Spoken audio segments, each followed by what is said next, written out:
Do you then believe in a part of the book and disbelieve in the other? What then is the reward of such among you as do this but disgrace in the life of this world, and on the day of resurrection they shall be sent back to the most grievous chastisement. And Allah is not heedless of what you do.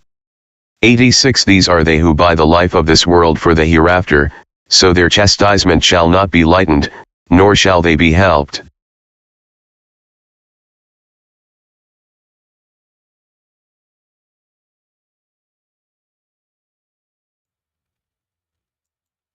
Assalamu alaikum, sisters and brothers. Sulaiman Rahim here, Master of the Covenant, break of 7 seals. Brothers and sisters, you know, this is a very, very, very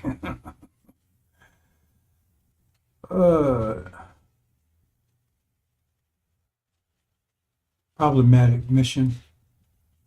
Now, Jonah was against it. Why? Well, I give some reasons. See, because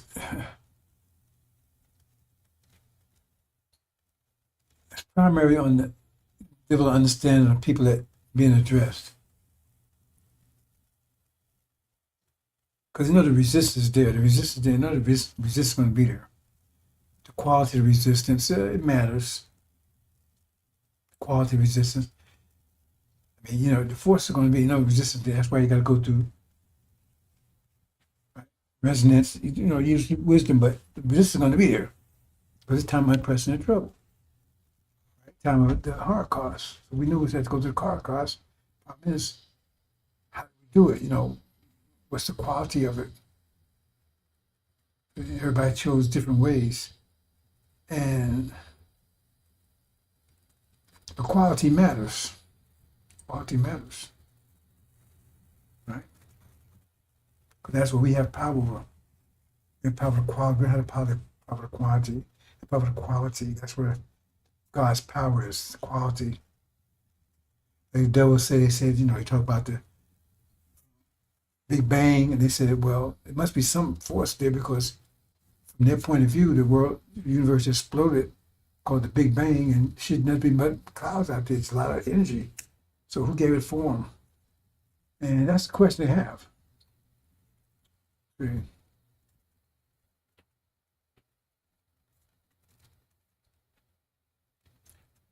But if you're tired, you're just tired. And it does say that Son of Man would be tired. I tell you those visions that have when I was a child. Said he put to death embrace of life. I mean, it could be worse than that. I know it has the connotation of the angel key, but it said it also has the connotation of the spiritual side of it. The death embrace of life. Right? Talking about a crucifixion, so you got to add all together. Remember, he said he was distressed. He said, I come as come to bring division, that be baptized, and I'm in great distress. So that's part that goes to the territory. Not complaining. Well, it may sound like a complaint to some, But say it'd be on the great. And so the vision I had, I was totally wiped out. But kept doing it anyway. Okay. And that gets me back to these clowns out here. Because see, do you understand what wrath is? You understand what vengeance is, acquittal?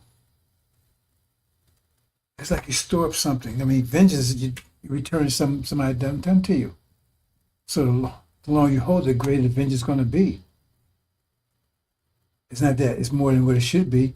Or whereas, if you hit me once, I hit you back once. And okay, well, if you hit me once, I won't do anything. Twice, 3, 20 times, 50 times. Oh, you 50 punches. So now I can give you back one a day like you gave to me. Well, I can give it to all in one time. It's up to me. Get it one time, it's going to be devastating. That's what it's going to happen. See, that's why I told Smith, try to get the math of it, sisters. But see, the other side of it is, it's these clowns here. What I'm trying to say is, They have no idea what's about to happen to them because they're in resistance. The resistance whole message, they're part of resistance, put that away. They identify with resistance. They're lying, and they will be crushed. Oh, let's look at another side of this. See, like I said, I do not represent Elijah Muhammad. And they say, well, Elijah never said nobody's coming after. Well, he did say that. He wasn't clear about it. Give him that. He wasn't clear about it. But he did say someone will come after. Sometimes he said, well, God himself will come. But he never said, that's it. Because the object was to get us home.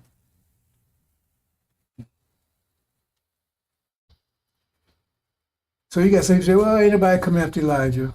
So we just left us in the dark. So what's the point of him coming then? America will be destroyed. So, see, they saying stuff that makes no sense. I got a message of blackmail. Okay, what's your vision? Where we going? What we're going to do? Okay. So then they come and say, well, I believe in Elijah, or I don't believe in Elijah, whatever.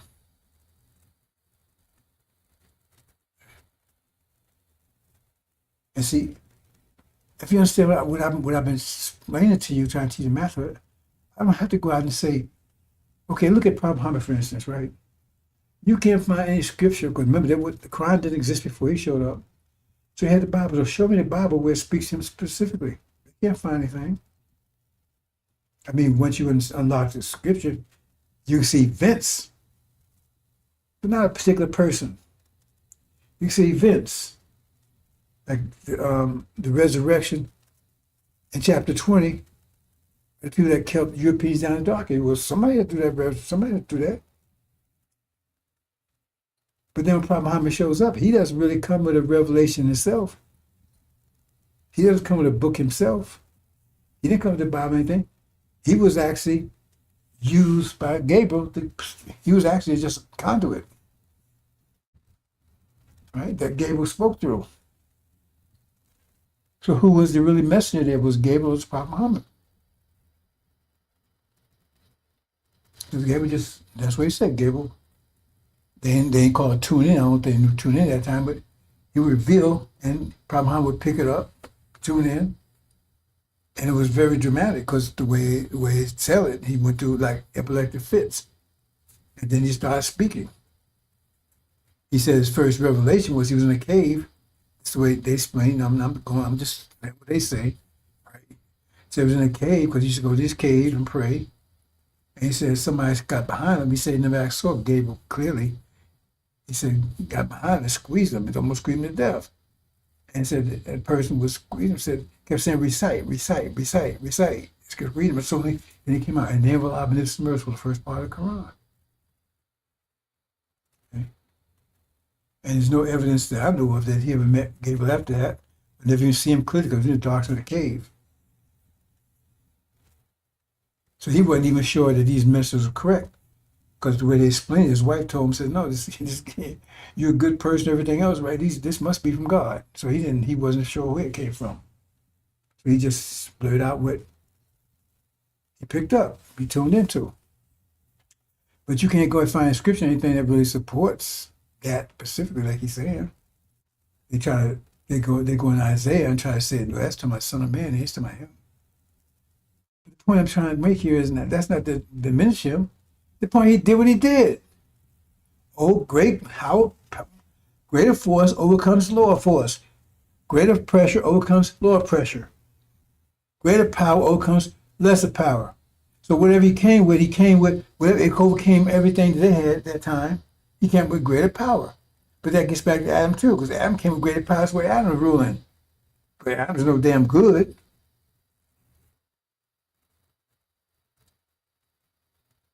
And Prophet Muhammad had similar situation Elijah had, because he came high pressure, right? He set it up, and then the jinn took it over. Because you haven't said in the hadith, majority of his people was held bound. I think what he said, 710, something like that there. The majority of them are good. Was held bound. But they don't want to talk that part, but it's in the hadith.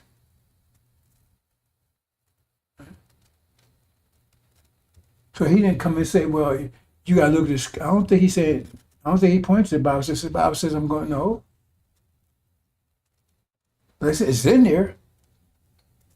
And I'll show you when you look at the seals, the Genesis, we're talking the greater light, lesser light. They don't like that part either. It's right on time, 500 years apart. Right there.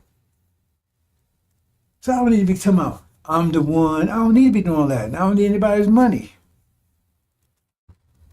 Because if I'm here to do a job and I got greater pressure, it's going to happen. It don't matter what I say. Elijah reference me or not. It doesn't matter, even though it's there. See what I'm saying? That's why that's the hardest part of the job, because I don't even want to do that.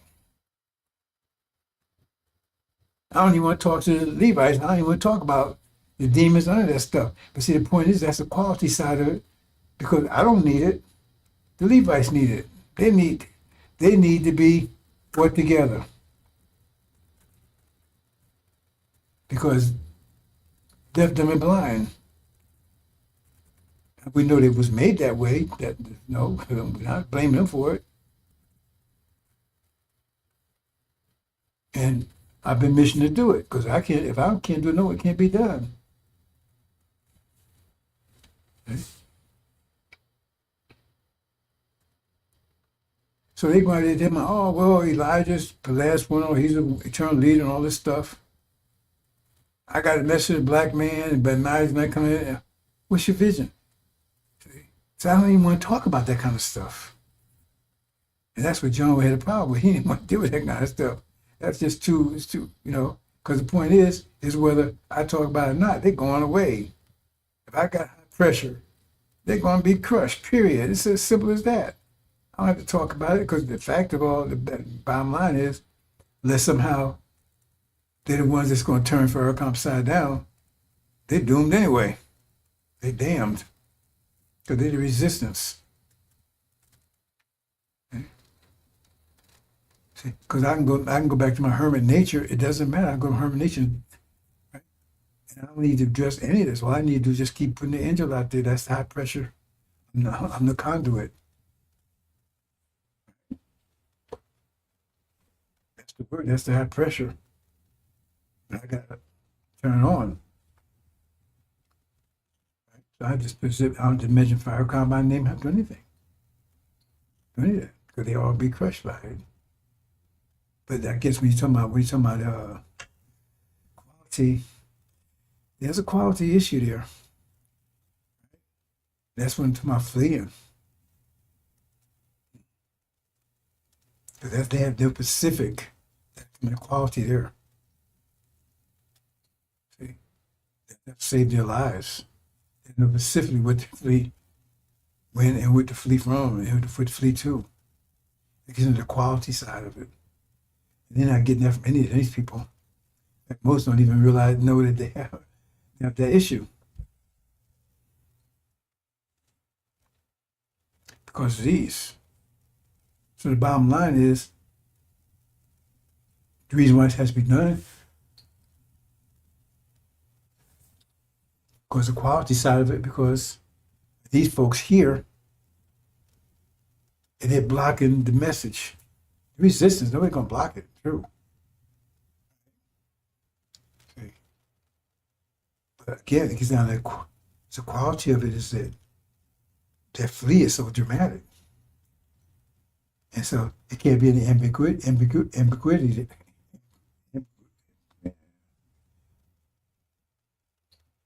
can't say that word. Damn, I can't say it. But anyway, I can't say it, but anyway. Ambiguity. Stop. Can't be any confusion.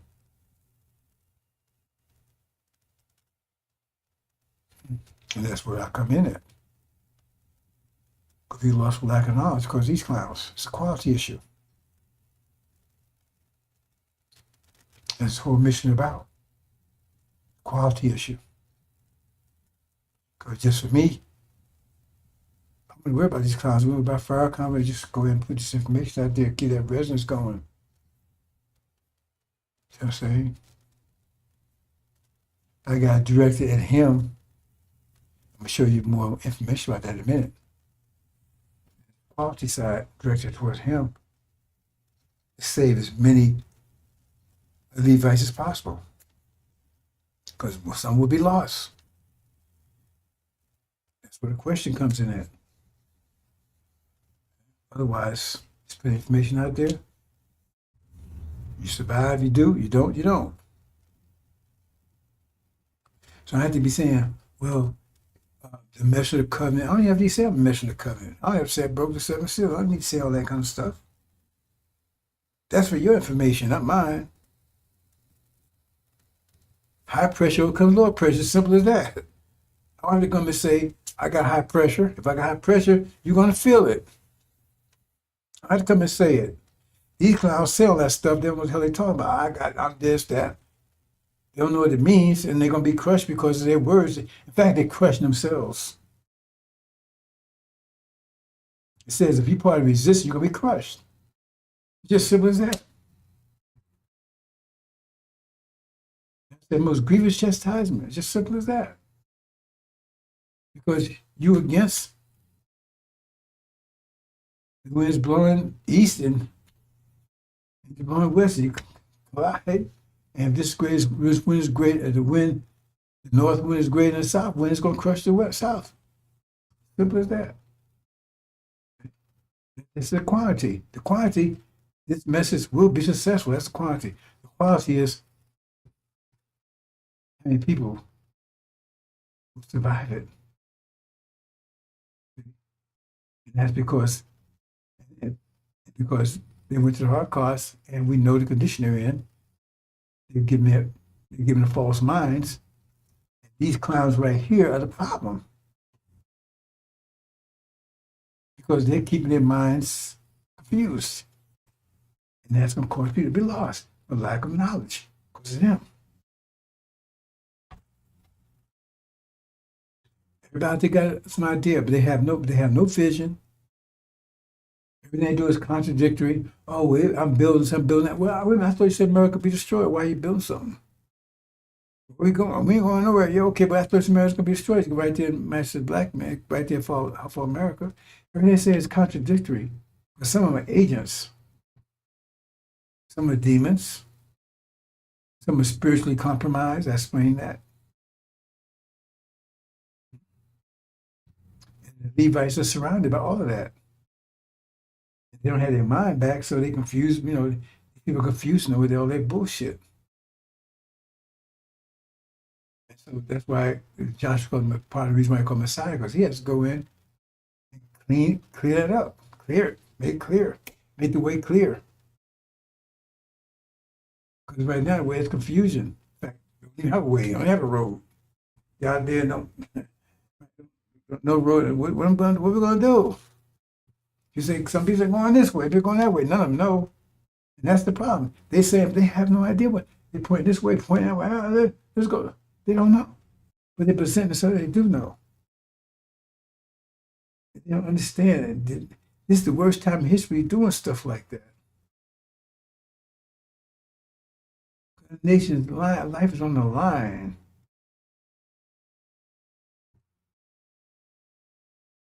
And truth is so clear.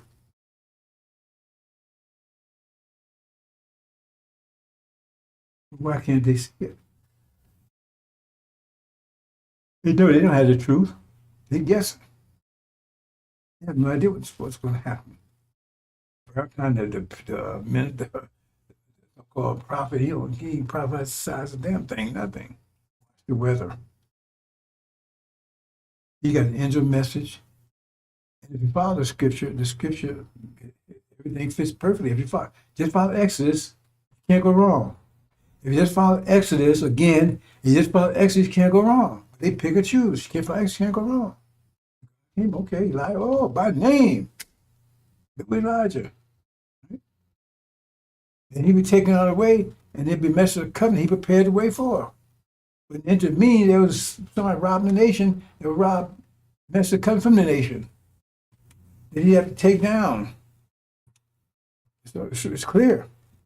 So if you look at that and say, okay, Boom. You can't go wrong. He's not asking for anything. He don't want your money. He don't want anything from you. He's trying to get information. These guys getting rich off you like Farrakhan, all of them. They want this, want that. And they try to say Farrakhan's messed the covenant. He never speaks the covenant. Never, ever.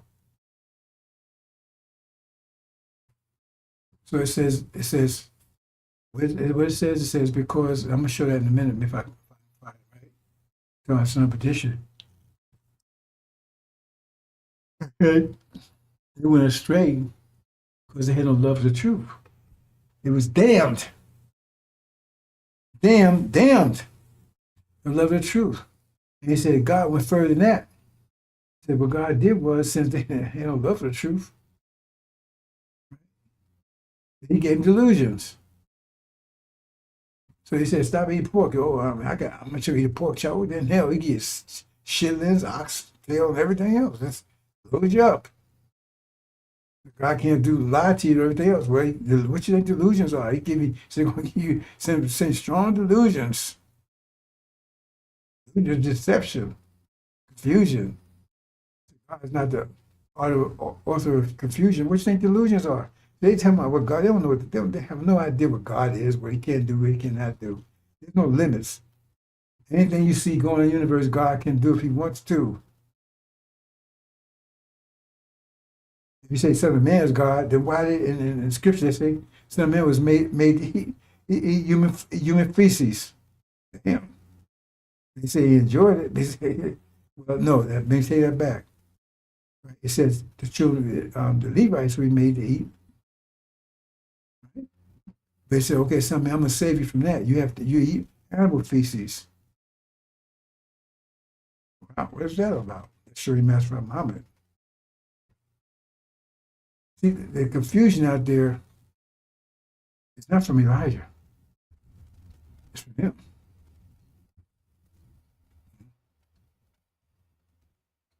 Because had Elijah said specifically, think about it. He said specifically, totally, the messenger coming after me. Think about it. Messenger coming after me, right? What would they be saying? They'd all be saying they're the messenger covenant. You see what I'm saying? That's all they be saying. All they saying, I'm messenger covenant. Farrakhan, he'd be saying, I'm the messenger. See what I'm saying? So it doesn't matter whether he was clear about it or wasn't clear about it. It'd be the same thing. You know what I'm saying? I don't worry about that. Higher pressure overcome lower pressure. When you understand the idea, you don't worry about that bullshit. Because if I got higher pressure, I'm going to overcome them, period. If I don't, they overcome me. It's just simple as that. That's the bottom line. So I'm just putting information out there. I'll find out myself. Because if they crush me, I mean, damn, I was wrong. I had low pressure. I didn't understand any damn thing. You know what I'm saying? I don't worry about crap like that. I'll let you worry about stuff like that. But like I said, even if Elijah Muhammad was totally clear, if someone come after me in 1990, measure the covenant, boom, boom, they've been all claiming that. They've been all claiming it. And then they have more inspiration then, because now see, he said it. He said it, measure the covenant. It should be 1990.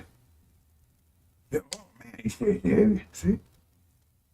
So actually, by him being ambiguity. I'm going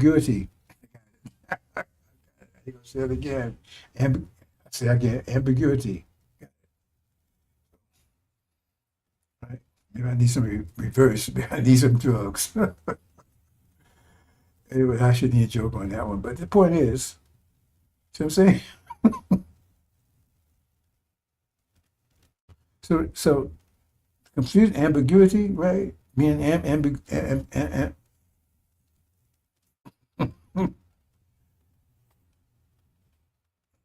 well, anyway, being my probably it works in Suma's favor because now they can't latch on to anything. Just say, well, I'm the one. They lie, going, see. Because they had that, they would say, hey, see. So by being ambiguous, there you go. By being ambiguous about it, that probably was better. When you think about it, because now they don't have anything to stand on. Just say I'm the son of man. I'm Farrakhan. Because they don't have another leg to stand on now. Not they have one leg to stand on. You can't find scripture back or any of that bullshit they're saying. But a lot of them had it said, the messenger come after me, and he'll be right. He'd have woolly hair and right, and he'd come at me, and he had an angel, right. And if he said that specifically, they'd all be saying that, and they'd be telling you, well, they call it angel whatever they want to call it. Say I got it, but maybe I can't. You too heavy. It's too heavy for me to tell you about it. I can't. I can break those seals, but well, they wouldn't even. They probably say angel something else, other revelations, whatever. But then you got, hey, yeah, he's 1990. He mama said, come at me. He's mentioned the covenant. See what I'm saying? So by being ambiguous about it, it's probably better. When you think about it, because then you have no leg to stand on. If he was clear about it, then they would say, oh well, then you be confused because say, yeah, what? It's 1990. He's on the scene, and he said he got a book, and you see what I'm saying? It'd be more difficult. But right now, if you got a brain, see, and right now they have no leg to stand on. See, and Moses was actually condemned by being ambiguous. And that's what he said. He wasn't clear enough about it. I don't have that problem. I'm not worried about it. That's between Master Muhammad. He's Master from Muhammad's man. So that's between him, because I have no problem with Elijah whatsoever. Because at first, that bothered me a little bit, you know. After I got into the angel, because I knew before Elijah, before he even got the angel, somebody had to be after Elijah, because it was clear. He did speak about it generally, but he was ambiguous about it. He talked about somebody would come and give you, he was taking, he would make you a new way of thinking. He said, Master Muhammad presented him with a book. He said he couldn't make it out what he couldn't make out what the book was about. It may have been the angel, I don't know. So he said little things, right? He said nobody come at you but God himself. Well, if you need the angel and everything, the lamb and the God both considered to be gods. Because how you cannot consider the lamb being a god when it says no one could understand an angel? I mean, he's wiser than a god. Because he says no one heavens or earth on the earth. So even Master Muhammad couldn't figure it out. See? You understand what I'm saying, brothers and sisters? Mm-hmm. So, and then he talking about the same thing. He talk about whatever, right? He said the two will come.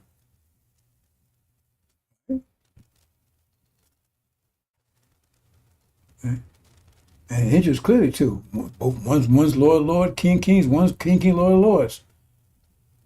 So if King, Lord, Lords is represents God, then the King, Lord, they said people think he's saying the same thing. No, one is called King of Kings. The Lamb is called, I believe, King of Kings, Lord of Lords. The Master Muhammad is called Lord, King of Kings. We got the same thing in Daniel again. So it's there. Okay? But then they would be present themselves being the supreme God or whatever, and that's not the fact. Because that's the whole thing. His purpose of coming, right, is to not to actually make them gods, because they're already gods. Let's make man a likeness and image. They already went through the process. Now it's got to get the mind of the God. They already got the substance of the God. They don't have the mind of God. They're gods too. That's why Master Muhammad presented himself as our nephew. See, they got everything all wrong. They don't understand anything. See? But that's what it says. John didn't want to get into that kind of stuff. He said, well, you understand, because it's the quality side of it. That's the reason that people lost a lack of knowledge. It's the quality side. And because of them. And so, if when you talk about wrath and vengeance, right? Are you happy? When you take a vengeance, are you happy? No, that's why you're taking vengeance. Because you want to get happy. Because you're upset, you're angry because you've been beat. So now you want to correct that. You first be healed of the beating. How you heal yourself of the beating? So you say, oh, you heal, just forgive that. No. It's not the way it works. Because you don't absorb all that. Remember, if you understand what it is, that you absorbed all this pain, you got to get this pain out. It's a force. Just saying the force ain't there is not going to make you feel better. It's there. You absorbed it. That's why you got to understand vectors, understand how force works. See, that you don't understand concept. Oh, I can just dismiss it. We're going to tell that more in a minute. Oh, I can just dismiss it and I feel better. Really? You have that force pent up in there. No, you feel better when you get that force out. Because that's the force that's make you feel bad. That's when it's giving you a high blood pressure. That's why you're upset. That's why you're sick. Because that force is in there, hanging around, beating your ass. And because your mind, remember that's why your man was beating himself. Why? How was he beating himself? With a force. Where's the force coming from? It's the force they put on you, and you keep it in there. You gotta break this, make things, understand these things. He beat his ass a force. Why was he beating himself? Because the force is still up in there. Why? Because his mind had it locked in there. Once he got his right mind back, he released that force. But release that force, that's vengeance, wrath. The force is going on somewhere. It's going back. Consequence to the people that put it on you. But as long as you hold in, you ain't going to feel good. You ain't going to feel happy because that force is against you. You're never going to be happy. You're never going to feel good. You got high blood pressure and everything else. Let me play a couple things. We're going to get right into that, bro. I'm going to go right to that. Let's go play this here, bro.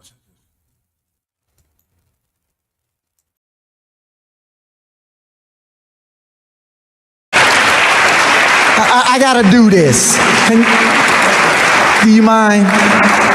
Yes, I'm gonna do something. I don't want to put my brother on the spot. See, this is this. This is something else. Love and faith transcends color. And the reason why we embrace Father Flagler as a brother is because we find him on the battlefield of justice, being a true disciple of Jesus. And the last thing I'll say is you'll never call us racist. Yes, sir. Yes, sir. Because this day that we honor, yes, sir, Master Fard Muhammad, if you see an image of him, put his image up. Yes, sir. That's the man whose father was a black man and his mother a Caucasian. And how many of us have a parent that's a Caucasian or grandparent? It's not about color. It's about our submission to the will of God. And in that we find common ground and unity. Yes, sir. So I'm only one shade lighter than you, so. And Mustafa maybe 4 more shades lighter. We a family. Yes, sir. Let's stay a family and be a family and love each other as God would have us to love each other. We love you, Father. Happy Savior's Day. Thank you. I had to do that. We love you. One more time, brother.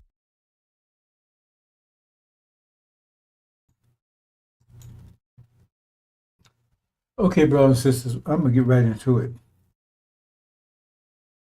I'm gonna play that one more time, so you, because this really kind of like underscores. Right? Let me play this one more time.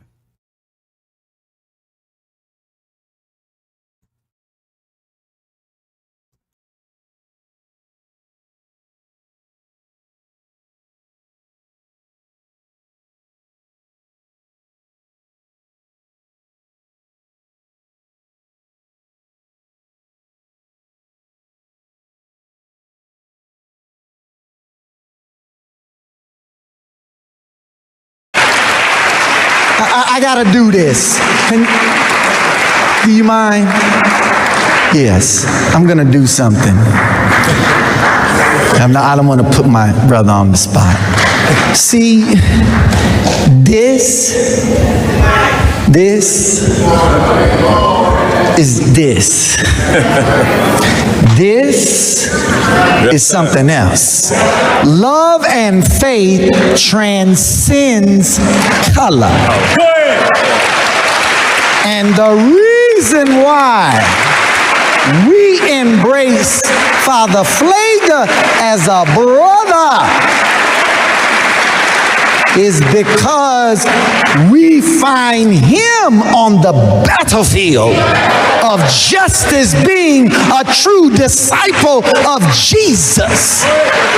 And the last thing I'll say is you'll never call us racist. Yes, sir. Yes, sir. Because this day that we honor Yes, sir. Master Fard Muhammad, if you see an image of him, put his image up. Yes, sir. That's the man whose father was a black man and his mother a Caucasian.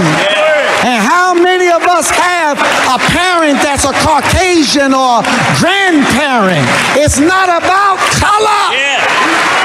It's about our submission to the will of God. And in that we find common ground and unity. So I'm only one shade lighter than you, so. And Mustafa may be 4 more shades lighter. We a family. Yes, sir. Let's stay a family and be a family and love each other as God would have us to love each other. We love you, Father. Happy Savior's Day. Thank you. I had to do that. We love you. Go ahead. One more time, brother.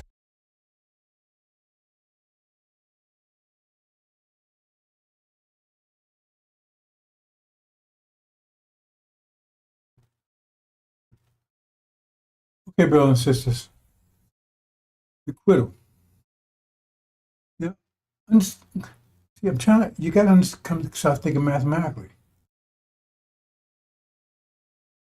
They force us into conditions, took force. Nothing happens without force. Put in your mind, nothing, thought is force. Nothing happens without force. There's energy to do anything but force. Energy, right, is the base of force. That's what is the action of force. Action of energy is force. It takes force to move your eyes, force to think. Right? Force to move, close, open your eyes. Right? It takes force, everything. It took force to get us to get us under control here.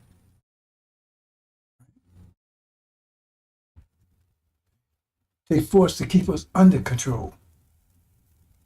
See? Every action has an opposite equal reaction. It's force. Force is action. But it's balance. Universe is balance. Every action has an opposite equal reaction. So you apply force, there's going to be a counter force. Right? That's what consequence is. It's a reaction to a force. Consequence is a reaction to a force. Opposite equal reaction. That's the fundamental principle of the universe. No, nothing can change it. You reap what you sow. It's fundamental force. No one can change. No God. No ain't nothing. That's the fundamental nature of the universe. Period. Force. Understand? So when you say consequence, that means it's a reaction to a force. It's a counter force that reacts to a force. It's the force that's the action is like the mother, right? That produced the child, or it's a reaction. And the reaction is going to be the reaction being determined by the quality of the action. I say the opposite equal reaction. That's what we're talking about. We have personification, people's personification. See? So the devil's a personification of energy deprivation. See? Their personification. In other words, and then energy deprivation is a force. It's a negative force. Means we're losing energy. So we got less and less energy because the more the universe expands, energy cannot be created or destroyed. So the universe expands means less energy here, less force here. Right? So less force means we're in a state of tension. Tension is force, is the opposite of pressure. So the pressure drops, gets less, like a rubber band. You pull it. Right? So it's less and less. So pressure becomes negative and it becomes a form of tension. Tension is when you're pulling things apart. It's pressure when you push it. So you're pulling things apart. It's the opposites. Everything has two sides to it. So when you're pushing, right? But you start pulling, right? Then that's tension. So the universe, as the universe contracting, I always just say pressure, right? The universe contracting is in a state of pressure. Because and just pushing in. But it's just expanding a state of tension. It's pulling things apart. So you see things, that's why you start having you pull it was one, like I said, from one being came all. So the initial being, you have one being, and then everything was in that being. You start pulling things apart. They call it evolution, but they got it backwards. Then you pull plant life out, then you pull fish life out, more reptiles, more complex beings, because you're pulling things apart. That's dissatisfaction brings about a change. Because attention becomes dissatisfied. Because all of a sudden you're in a state of tension, you're dissatisfied. So you take a rubber band, you pull it. Right? It's in a state of tension. It's dissatisfied. You don't want to be in a state of tension. Then it snaps. Once it snaps, then you got two parts. But each part is not in a state of tension anymore. It's relaxed. You understand? I'm just not analogy. That's a fact. Then you pull it. Depending on how much tension there is. If it's a lot of tension, a little tension, right? Then a little piece breaks off. And then now both relax. And the tension increases, right? Then you, again, another bigger piece pull on, bigger piece, but it relax.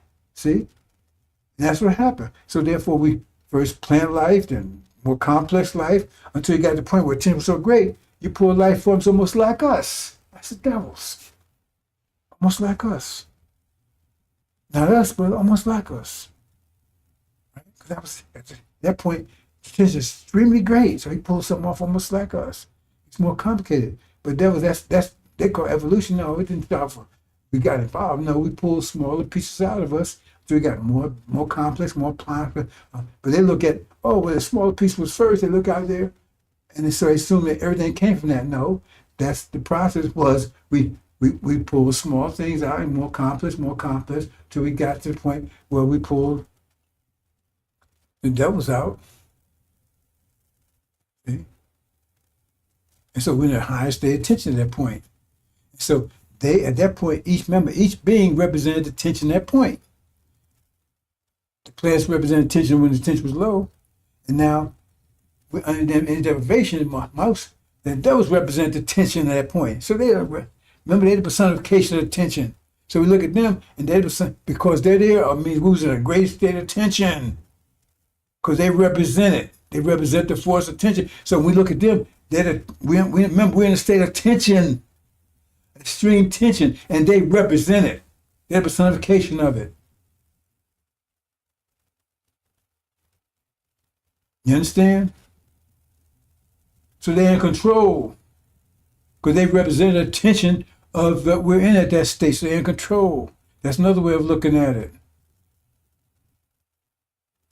And if we go, if the tension go any further, we'd be in trouble. We're in trouble anyway. But now as the universe starts contracting, its momentum was in the heavens, earth, become a sudden, start contracting, now it starts in a state of pressure. And at that state, right, then what happens? The personification, the devil start losing power. Their power was in the power of tension. Their power was in a state of tension, and now it started coming back. So the first one start losing power. The first one start losing power. It was the last one to come out then, and the first one start losing power now because their power was in the tension. But now the universe is contracting. Now it's not a state of tension, but it's a state of pressure. So therefore, they start losing power then, because their power was in state of tension. They was pulling. Remember, they represent pulling us apart. They represent keeping us in state of tension. But now it's reversing. Universe is contracting now, and trying,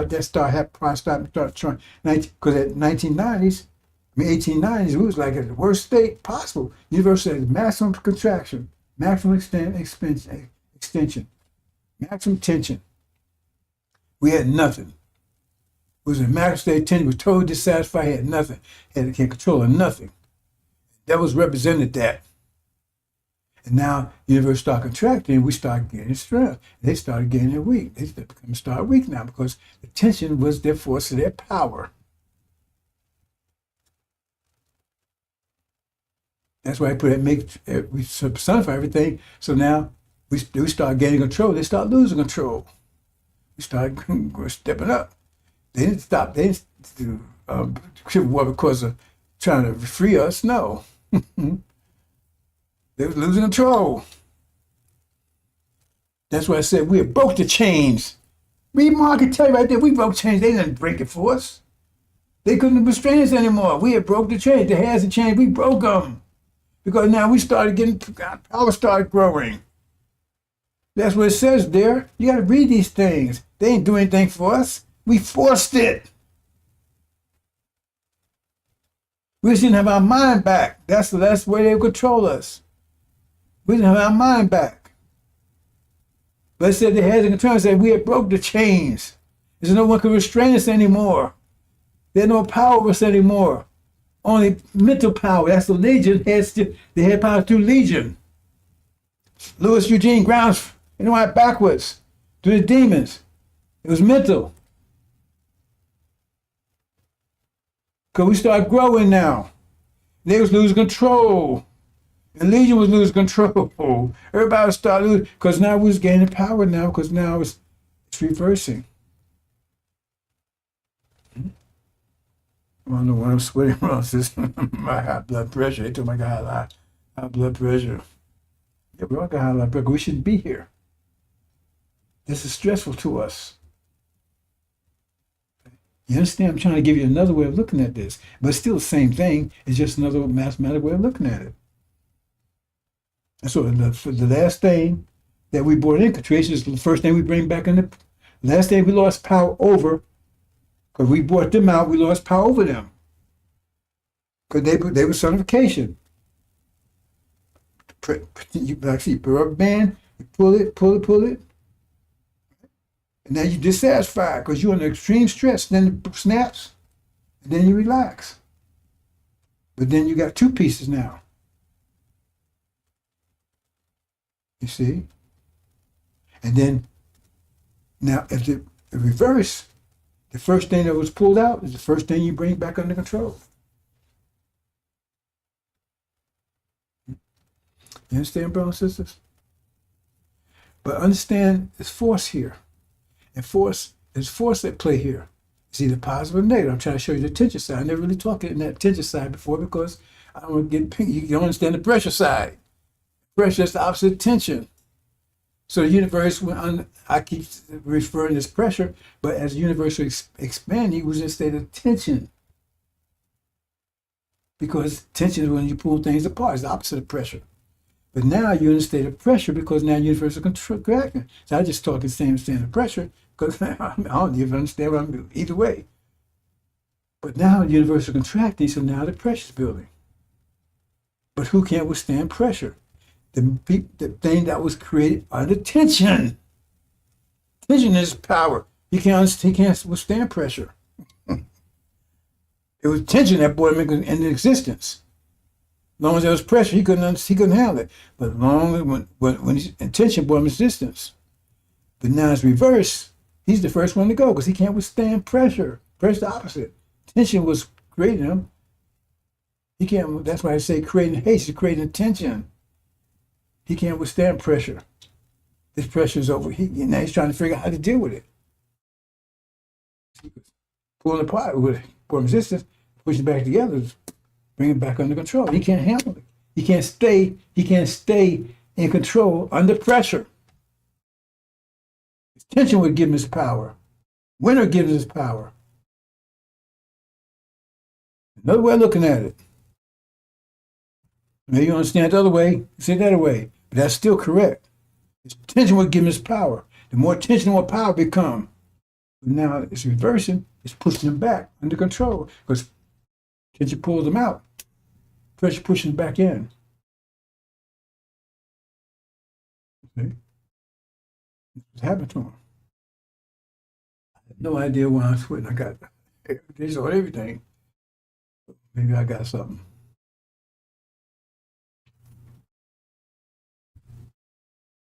See?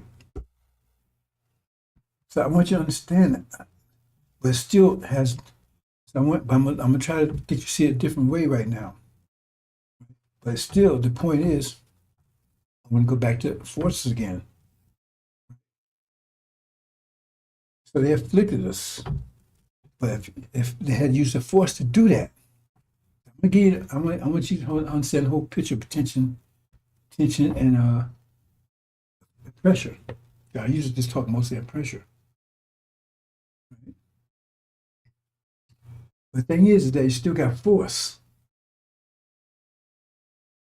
So they use force. You had to use force controls. You can't just imagination take force. Imagination is force too, but it had to take force. So they use force to keep it under control.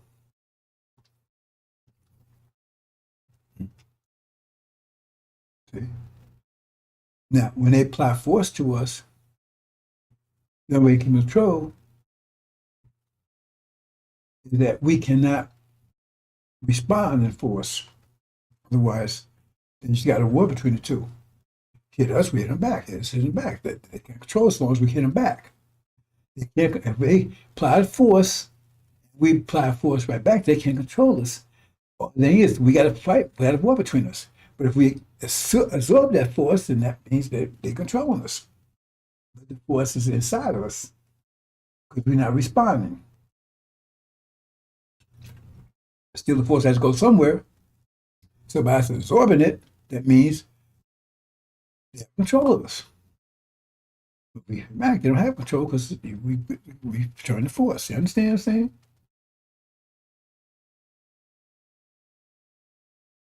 So if you take and don't return the force, then that controls you to the point that you don't return. So they apply this much. The more force they apply, the more the control they have of you, the more that you accept. We understand that, but that means you have to accept. You have to absorb that force. That means the force it doesn't disappear. It goes somewhere. You have to accept it. You have to absorb it. Don't retaliate. So it's there. But so what does that mean to you personally? It means you're not happy because you got this. You just got this a counter force in you that they're applying to you You're not going to be happy because it's going to be stressful. Because the counterforce, the counter goes against your nature. Because what your nature will be controlling you because you'll be free because you doing what you want to do. So it's a counterforce that's against you, but you're absorbing it. And you're absorbing it and absorbing it and absorbing it.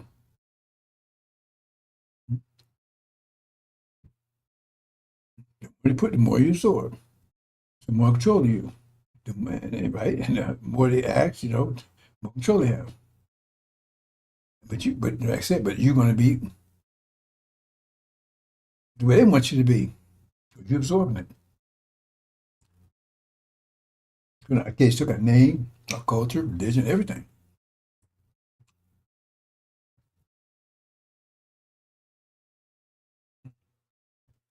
Remember, your nature wants to get you back to that.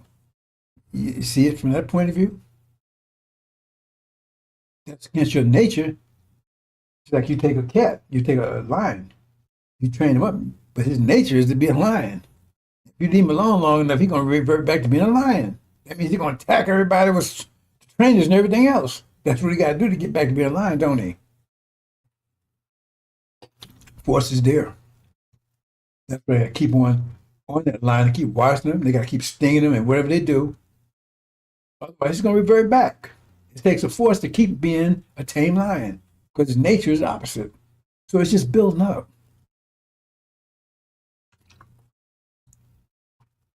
You understand, brothers and sisters? Let's go to let me go to my makeup here.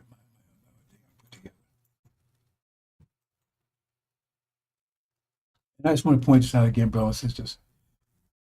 It tell you right here when you go to tribulation, those going. It's not just them; it's all of us. When they come in. Remember, this is mental war now, but it's going to turn physical. When it does, you will be armed. You'll be armed, and you'll be armed by mass from him with superior arms, but you will be armed. I'll leave it there. I already talked about it. Mhm.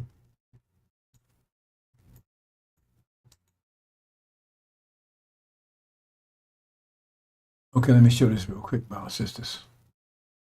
This is a sign right now, storing our vision. It's the vision we have right now. As far as Israel is the seed of Abraham and everything else, and we're nothing. And that's about to change.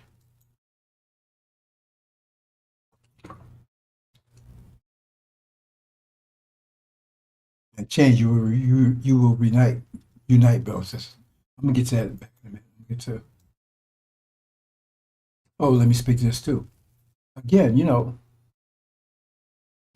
see, they got all kinds of tricks for you. Yeah, so why do they do this? Because if you read this and you pay attention, then have more. It's more complicated to explain things. Like when Jesus attacked the Jews, so we ain't never been enslaved in a way. Well, okay, if you've never been enslaved in a way, that doesn't apply to you, does it? You have a covenant. And here, if you read this, I'm not going to go through all this right here. But Joshua, Jesus Christ, is a Greek name. That's not the name that's in the Bible. The Bible was translated into Greek. It was Aramaic, right? Or Arabic, or Hebrew, but it wasn't Greek. So if you and if you put it in Hebrew or Greek or whatever, it's Joshua. It's not Joshua, the Messiah. You translate the Greek as Jesus Christ. Where you say Joshua, oh wait a minute, now you guys go look at Scripture, look at Exodus. Oh man, a lot of stuff comes out good, don't it? Oh, Joshua's the one to take us home, and so forth, so on. Who is Aaron? And we see, that's why I have to do that. Warren Bell says, I don't know why. I hope I'm not getting sick over here.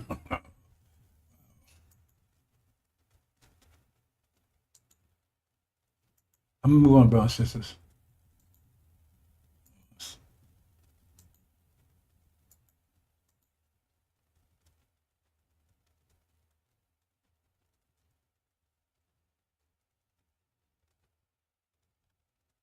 Okay, I'm gonna pass this up right now, guys.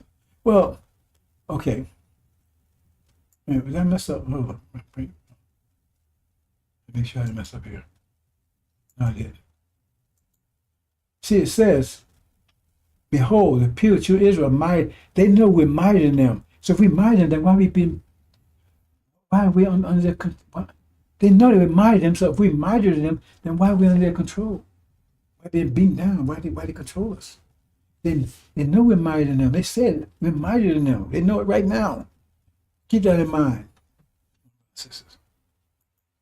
They're still wiser with them. They know we're wise, mightier than them. We're more powerful. That's not way some more powerful. But that's more powerful. That's what it's saying. See the great army. I'm gonna get to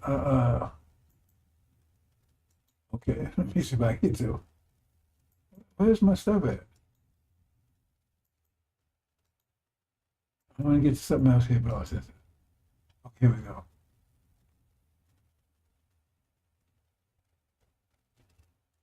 Okay, I'm gonna play this first.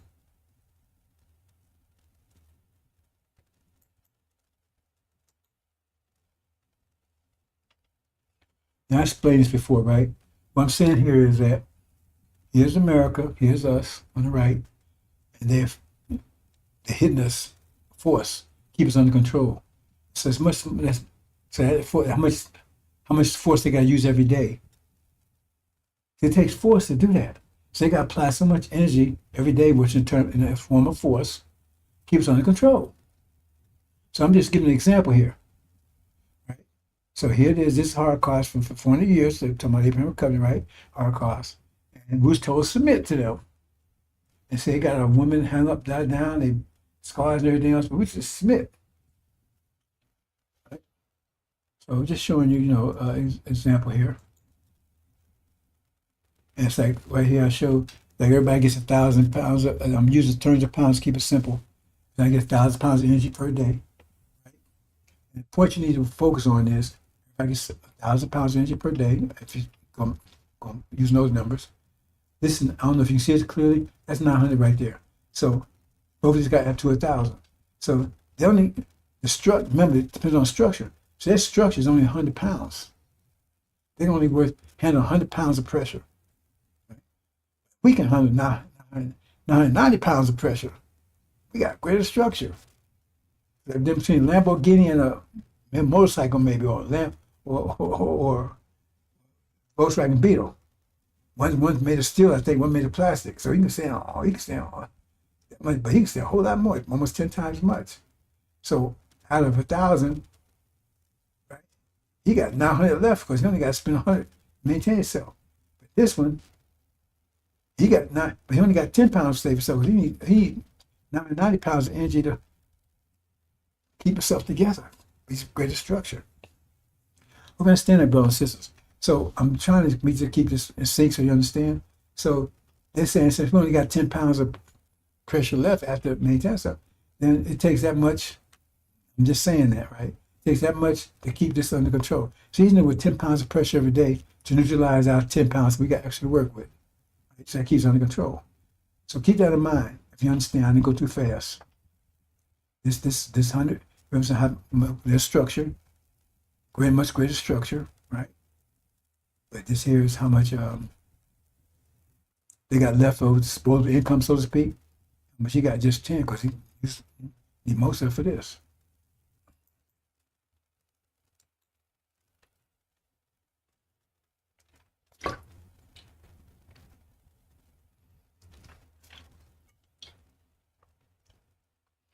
See, every time he hits it, remember I say, that's a force. So it's got to be a counter force. If we ask how opposite react, but we told submit, take it. So now it's building up in us. That's what this down here is. Down here is building up. That's the math of it. So now he said what, 4 times now? Now 4 pounds of pressure in here. That's inside of us. Right? That's against us. So that could be representing, we got high blood pressure, it could represent, they took our names, our religion, everything, right? So we totally acting other than ourselves. more and more, because they keep hitting it, we keep absorbing it. Keep absorbing it every time we hit, right? That makes more like them and less like us. Because they applying the force from them, the quality of the force. So quality of force makes them more like them and less like us. We walk around with dogs, pick up dog shit. Right? Straighten our hair and conquering and all the stuff we be doing.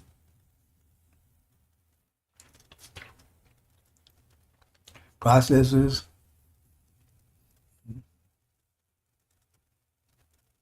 Also they doing. And then, okay, now, okay. See here? Now, I call it restrainer. And this is the part you need to really think about, brothers and sisters. We're going to get into it a little further. Now, they can only take 100 pounds of pressure. But now, you built 900 pounds. You built 90 pounds. You're absorbing it. Remember, you change, but that's not your nature. See, our people out here, you may act like that and they wearing braids and everything else. That ain't their nature. They got their mind messed up, but really, what they get their mind, they don't be doing that kind of stuff. They warn against their nature because the force is on them so great that they're not, right? So they're under stress and everything else. They don't understand it. So in other words, okay, put another way. You see, if you understand how they are, how they really are, nature is, and how they are, then they can't be possibly happy. They might be smiling and everything else, but they want to be back. You want to return to your nature. And so, you see how far off we are from our nature right now? That means that's how much force that represents that they have applied on us. That's how much force it represents that they have applied to us. Negative force. What you're looking at, people, you see negative force, how much negative force has been applied to them against their nature. That ain't them. That's why they're acting on themselves. They're not willingly doing it. Like FARRAKHAN trying to say, we got to strength. No, that's the force that's been applied.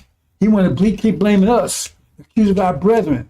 No, that's the force. I keep turning back. That's the force that's been applied. You have people right there. That's how they respond to the force that's been applied. That's how they respond to the force that's been applied.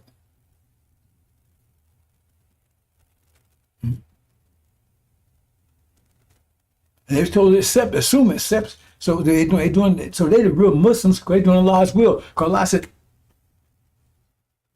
right? Submit to that. So why do we submit?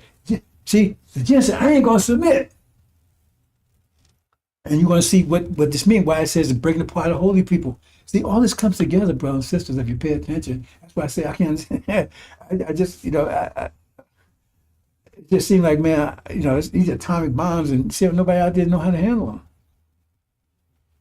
Okay, so the thing is that, remember, the only way they can survive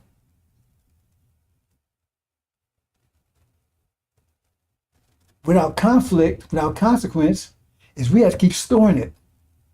We got to be able to be a battery. We got to keep storing the energy.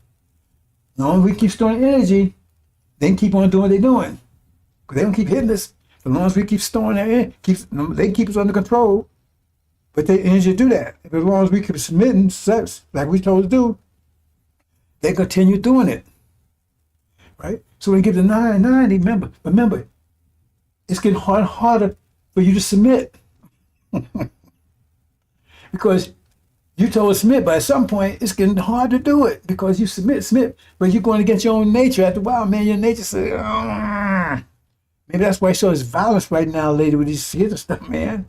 But the point is, remember, you're going against your nature, but it's getting harder and harder for you to keep on submitting because you're going against your nature. Because our people acting against their nature, that's not themselves. So the point is you want them to keep on submitting, though, because as long as they submit, there's no consequence, and you can still control them and use them as, I talk about symbiotic relationship. Maybe I'll talk about it later. You understand what I'm saying, brothers and sisters? So what do?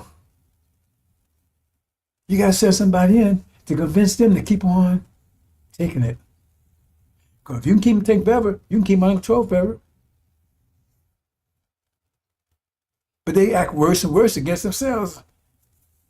It becomes worse and become more problematic because it's hard and hard to hold. Because remember, it's building all that's building up in you. People all messed up, all stressed out and everything else. Diabetes, heart trouble. We got more trouble in black community than any other place on that planet. All the stress and everything else. So when I'm get to get that point. I'm gonna get down. Let this see you send a restrainer in. We're gonna talk about him more in a minute. So I'm gonna let it run. So you got the 90 now. He's restrainer. So I'm gonna let it run. Then we're gonna talk about what his role is. Let's go ahead.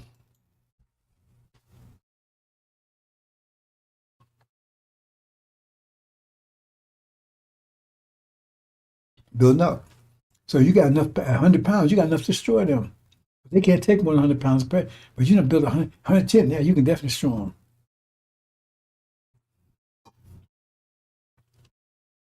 If you release that force on them, in a focused way, and spread it all out of the place like we doing. Because right now, like I said, we don't have our mind back.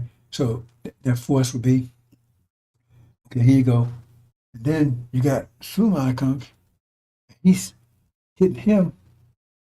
Because, man, he's the wall, he's blocking it. So now he's applying resistance on him. See, they're applying a form of resistance against us. That's another point. It's backfiring on him. But now he's got to break through because FARRAKHAN's one keeping them from knocking him out. We don't need to be on their control anymore. We have enough power to knock them out. But FARRAKHAN is preventing it. We're going to explain that a little more in a minute.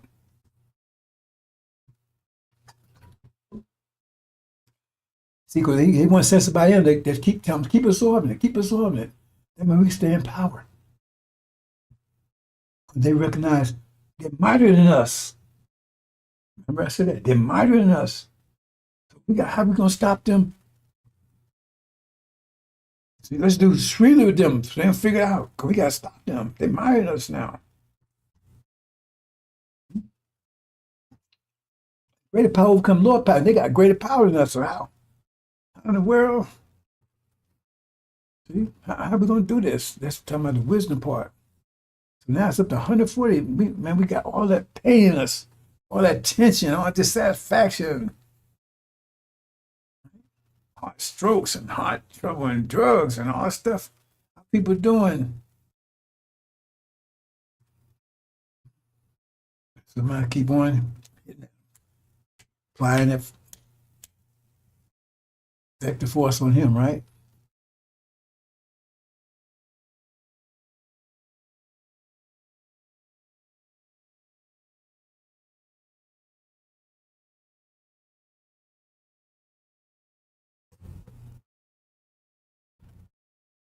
$160.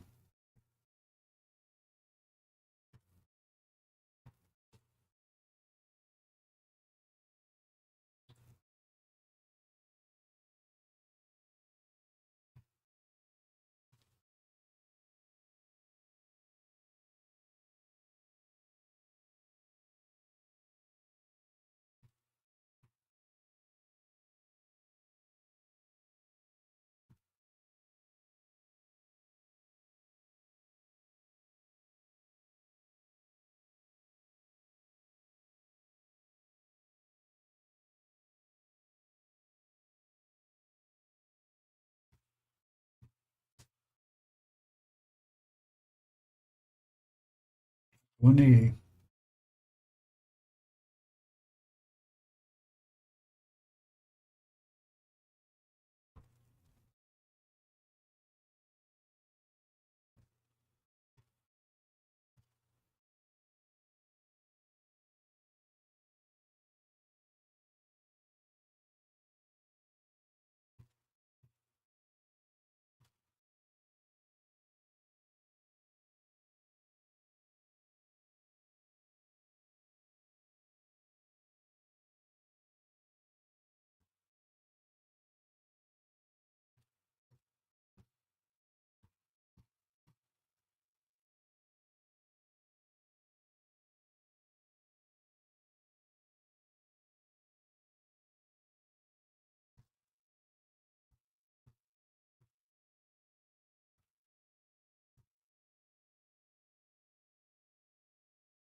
Hope you understand that, bro. It's just let me follow up here.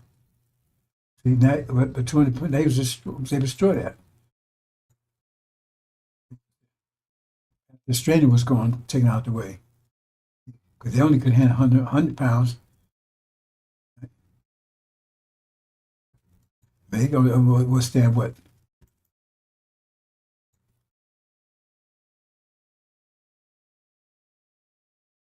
100 pounds. Now you're 200 pounds, twice as much. Then with that force, they can't handle it. Destroy it.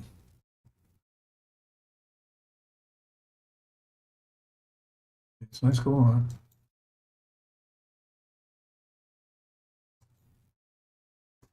See here? Remember, the mind. We was holding it back. We had their mind. What was the mind we had? Obey your master. Christianity, right? Oh, forgive. Turn the other cheek. See, why was that in? That's in the Bible. Remember that Bible was given to Adam. And that was the way to get that message to us. Because we was, okay, go back to Adam. And we was told, Adam was told submit, right? Okay, submit. And Adam's control. And what Adam going to do? Adam's going to make him miserable. He's going to teach him to be as wicked as he is. Messed up as he is, right? Because the quality. So how are they going to remember to do that? Submit. Remember, because they're under Adam's control. Submit to Adam. So now they got Adam telling them. See, first God was telling them, now Adam was telling them, because that's why he gave him that book. See what the book says here? Submit to your master. Obey your master. Forgive your master. Turn the other cheek. See, that's in the sealed Bible. So when that master tell, that's how they still get the message. Because after under man's control, how do they remember that God told them to submit? Information's gone. So how do they know to keep submitting? Because now they're under master control. That's it. See? Because master gave them their mind now. They got the master's mind. Because when he submit to him, he gave his mind. And so his mind says, seal Bible, right? So it had made all Christians and everything else. And being a Christian, right? We're not going to retaliate. We're going to turn the other cheek. We do all the things that will keep them from retaliating. Because that's the whole thing. But you want to keep, and that's to our benefit. Okay? Because we're building that force up. Because remember, the thing is that we want, okay, let me say another thing here. I don't want to get too deep in this, brothers and sisters. I'll lose you. I'm here already. In the base of 12,000 year period, it's like a U. I should actually show that. It's like a U. Well, actually, hold on, brothers and sisters. I'm going to just show that because, oops.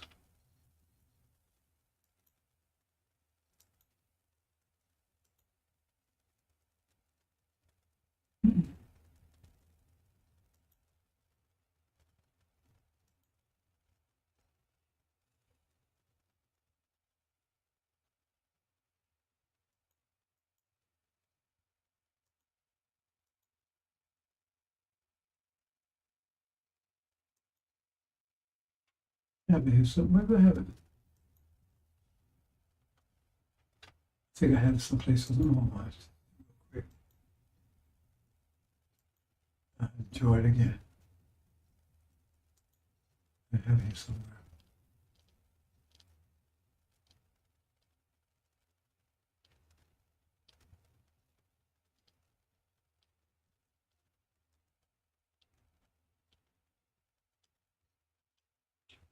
I very much understand this point, brothers and sisters, because this is critical.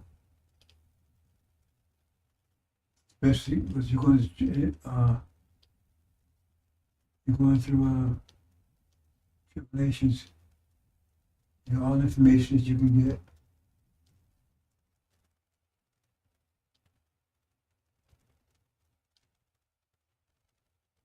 I think I have this going somewhere, otherwise I have to do it myself. Again. There it is right there. There it is right there, okay.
Okay, that's what I want to show you here. See here? This energy deprivation takes 6,000 years in, and that's where we were 1860s at the bottom of it. So it started here and it takes 6,000 years to get out of it. See? So devil's Adam, Yaqub's had control of this side of it. But Master Muhammad have control of this side. He's derivative God. That's no thing. See, they don't know about that either, but Elijah Muhammad said that Master Muhammad is a made God. So the original gods are more powerful, and that's no struggle. I'm going to, well, maybe I might talk a little bit about it, but anyway, we can't let them have no 6,000 years. We can't go another 6,000 years now. You understand? So 6,000 years in, and years out. See? But the thing is, they have more power. But their power is also dependent on discipline. I don't want to go too deep into this, brothers and sisters, but the point is that how do we overcome if they have more power? How does less power overcome greater power? That's where restlessness comes. That's where wisdom comes in. Keep that in mind there. Mm-hmm. So they was able by us submitting. I'm going to get too complicated here. The Seal Bible tells it that it was given, and that information they gave us. Seal Bible, Christianity, that's the Christian mind. Tells us do not retaliate to master, obey master, do whatever master tells us do. He beat us, turn the other cheek, whatever. That means we still stay submission. That means we do not retaliate. That's the bottom line. We do not retaliate. Okay? But if we don't retaliate, that means that force is building up inside of us. We can look at our people and see the evidence of it. So he says it's all messed up. Everything else, that's the evidence, because they love these devils' names and everything else. Because that's the evidence that that forces still work against, because we still hold it in, that we got the mind to hold it in. Because under Christianity, we ain't supposed to retaliate. That's the mindset to keep following it up, so they can keep controlling us, because we don't retaliate, but that force is building up. And we see the effect of the force, how we acting. Because it's forced against us. You understand that concept? So the thing is that at some point, it looks like they're not going to be able to restrain that force anymore. You see? Because then Elijah comes along. Start preparing the way for the mess of the covenant. Right? He's not saying attack or anything like that, right? But he is attacking in a way, slightly. Of course, I do it for something, trying to give them their mind back, but start moving that direction, right? So that, in effect, is a force against them because now we're not being, remember, they're using the force to keep us in control. But to get free, we have to reverse that.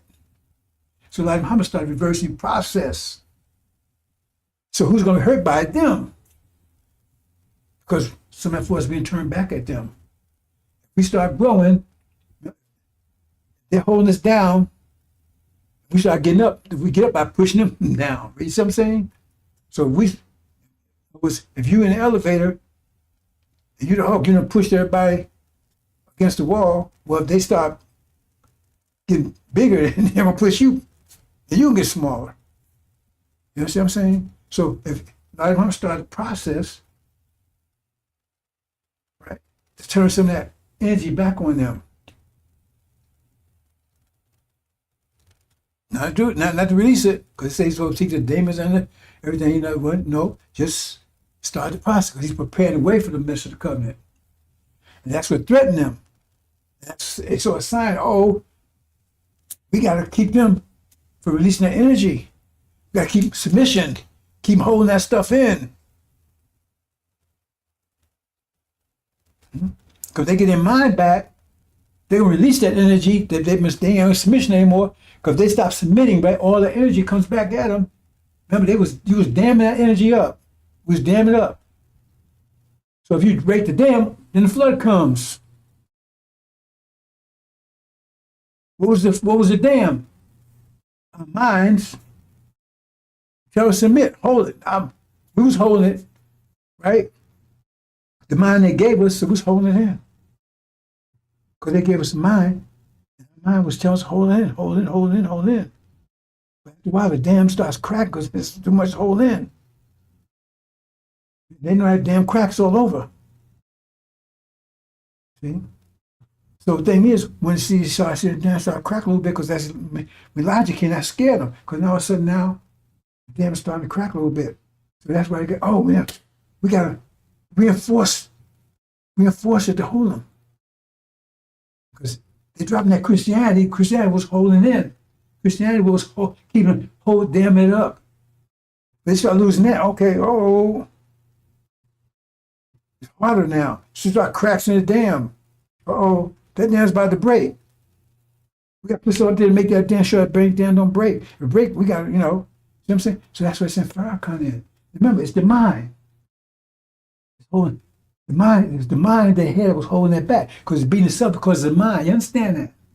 So if you want to, so what kind of mind would you want them to have if they don't have that Christian mind? What kind of mind would you want to have? Substitute the same effect, because what's the controlling factor there? Memory. Because it's quality, right? You want to if somebody punch you in the mouth, you got to remember that person punched in the mouth. Otherwise, you just punching wildly. Because you want to punch somebody, but you don't know who it was, so you just punch anybody, or you don't punch anybody at all. So you have to remember that's the one, and you got to remember how much they punched it, so you be justice, right? They hit you with an uppercut, bam, then you want to hit them with an uppercut. Memory. But if you don't have a memory that anybody hit you or anything else, then you walk around, he's upset. You got it forcing you, and he's just upset. And he's holding it in because you don't have no memory of ever being hurt or harmed. Memory is a controlling factor there. Because you get wrath, vengeance is because of memory. You remember somebody done something, now you want to repay it. Vengeance mine, said the Lord. You understand? I'm trying to get this maybe too deep for you, bro. I'm getting the math of not philosophy. It's the math. Memory was the controlling factor there. Understand that. So if you have no memory of it, memory is the problem. If you get rid of the memory, then the person can still hold that stuff in. Now they're all upset and everything else, right? But they don't know why. They don't have nobody to focus on, right? Because how can they take vengeance? They don't know if anything ever happened to them. It's still in there. The force is in there. They just don't apply it. There comes FARRAKHAN with the mind that replaces Christianity, Scientology, all by the mind. Oh, clear. The memories cause the problem. So you have to go ordering to get rid of those bad memories. Not to retaliate, get rid of memories. You get it, brothers and sisters? You understand what's going on here? See? Devil ain't devils anymore. And it ain't the problem. The problem's our memories. Get rid of those memories. Then you won't retaliate. We still got that force in you. And you're clear. We don't remember all the stuff that happened. You get to get rid of memories. Memories are the problem, not the people that caused you situation. Your memories of it. That's the problem. That's bullshit. That's what that Scientology is all about. Getting rid of those memories of what they did to us. Then you feel good. You're supposed to feel good then. See? Ain't talking about forgiving all that stuff. Just get rid of the memories. It's like AIDS, right? You know, you get a disease, right? You got immune system, protect yourself, right? But AIDS go right to kill the immune system. Go right to the heart. Just get rid of the immune system altogether. Then everything will get you. Any kind of disease, colds, everything will take you down. Just go to the heart of it. So they go right to the heart of it. Just knock the memory out. That's the cause of your problem. Those bad memories. You see, brother, sister, you see how those all together? That's what FARRAKHAN's job do. And all that stuff. We ain't going nowhere. So get to the heart of it. Right? Now they try to, on the outside, don't want to teach us stuff in schools no more. It's bad for our relationships and all that. Bad for racial relationship. Just get rid of the memory of it. Restore the whole thing. But the force is still in there. They're trying to find a better way to put a patch on the dam. Oh man, the dam's about to crack. Put a patch, they're going to put some cement and stuff. Block that block. We can have that dam to break. If it can break, then you gotta get rid of us. Let that dam break. Break and get rid of all that water. You understand what I'm saying, brother and sister? You understand the problem here? I'm trying to get you the math of it. You understand what he's about. He's a demon. He had to come with Scientology. That's why I said Scientology had two things: to keep us from retaliating. Put folks back on us. So, our memory's the problem, not them. Because see, man, FARRAKHAN don't say they're the problem. He doesn't say they're the problem. He said we're the problem because we're sinful, we're wicked. He don't say they're the problem. We're the problem. So now they got Scientology that's gonna. He got this thing for us now. I found this thing for you that's going to help you. See, because your problem is you hating on white people and you call them devils. You know, that's your problem. See? Yeah. But what about the force that they put in us? You still, no, you can come out of religion, name, all that kind of stuff. How are you going to do that?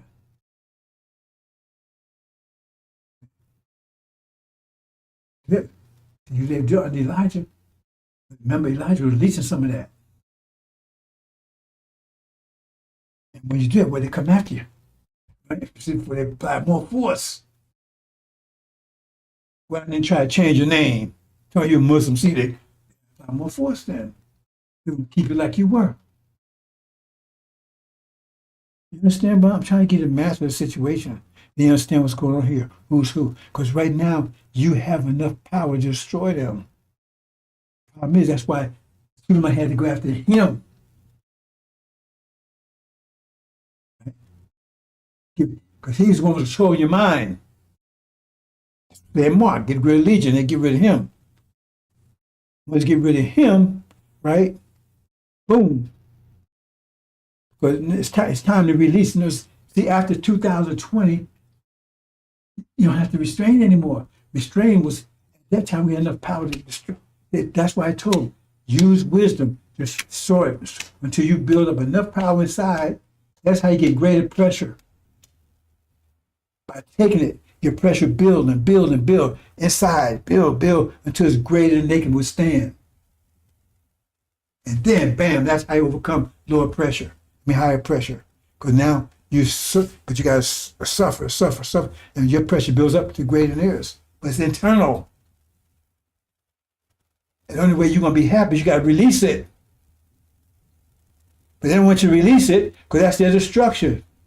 And that's Farrakhan's structure too, because he don't see Abraham. He don't want you to leave either, because he can't go. He's not going there. We're their wealth. We're their gold and silver. He don't want you to leave either, because he wouldn't have anything. He can't go. He's not see Abraham. You understand the problem here? He can't go. He's not see Abraham. So he wants to keep you here because he's living off of you, like they are. Parasites. And if that release is going to destroy him too. You understand the problem here, brother? I hope I make it clear enough. I hope I make you understand it. I know they're going to. I'm surprised they didn't deplatform me yet. I got a couple of explanations, but I'm not going to speak to it. Right?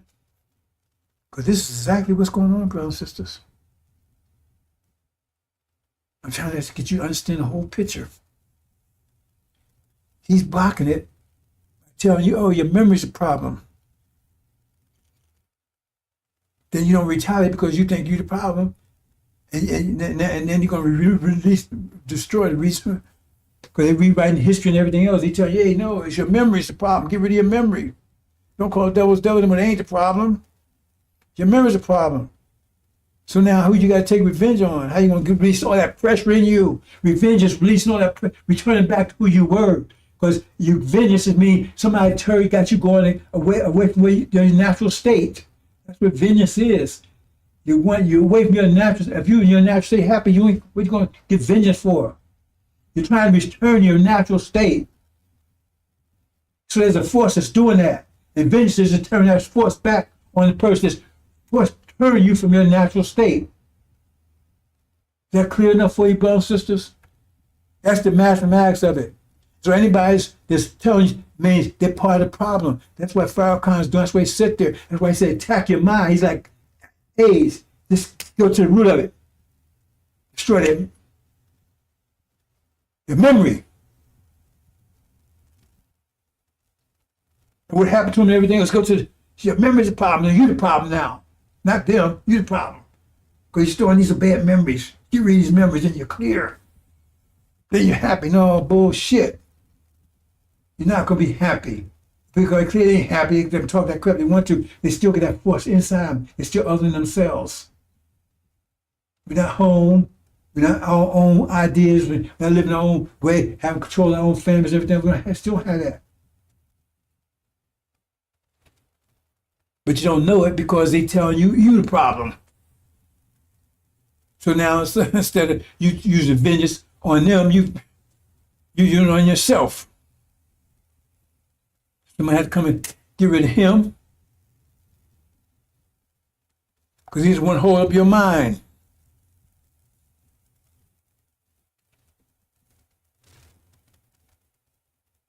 And get your mind back. And then you come and see the great army because what? Because they attack you now because they're trying to stop you, and you're trying to get back to who you really are. Trying to get back to now. First you have to know who yourself is, who that is. But you ain't gonna know that really until you just got your nature. Your nature telling you something. That lion knows something ain't right here. You know he wants to go out and kick ass, want to go do some hunting. But why he here jumping through hoops and stuff? So his nature is speaking to him. Your nature is speaking to you too. But you got to force this blocking that nature, overcoming that nature, overcome your nature. And Farrakhan's telling you, no, man, the problem, no, that ain't it, man. They ain't them, or it's you. You should be happy jumping through loops.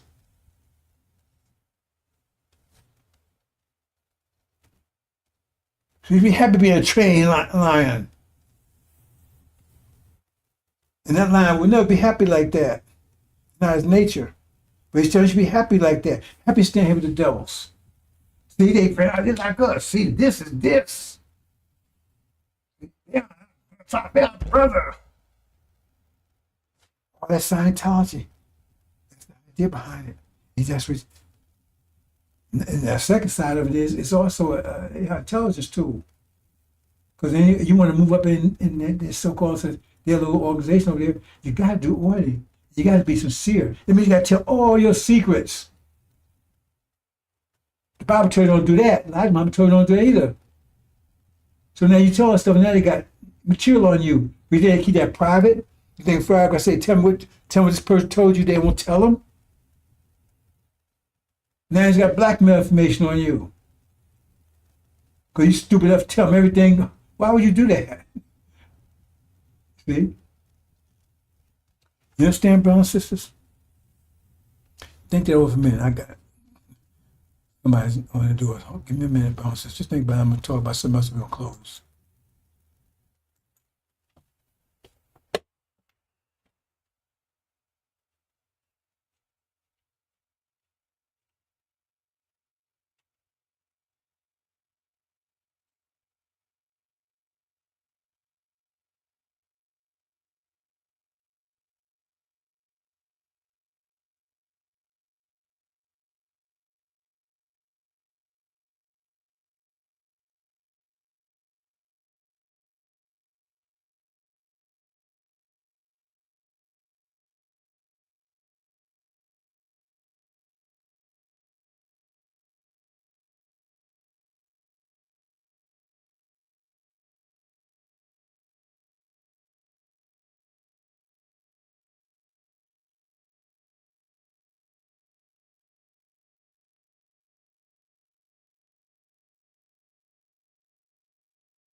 Understand, brothers and sisters.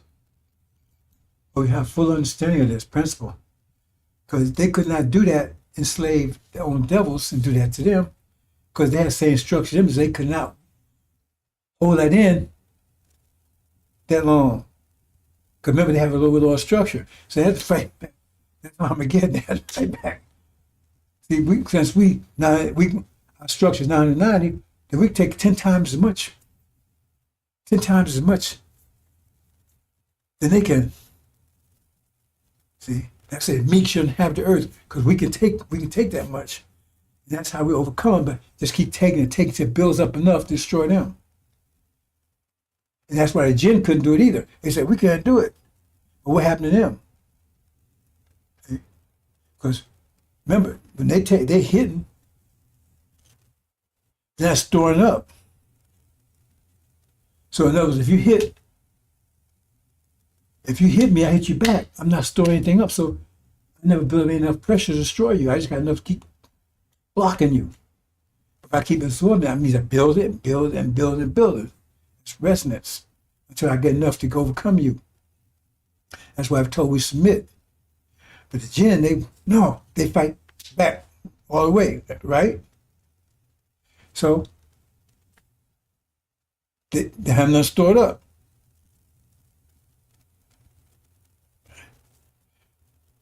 You understand? That's why I said the power of the holy ones, they be broken. Because once our power is released, no one would be able to withstand us. Because everybody been adding to that force. Everybody been beating on us and using us and everything else. We've been absorbing it. That's why we told Dr. Shabbat said, just submit.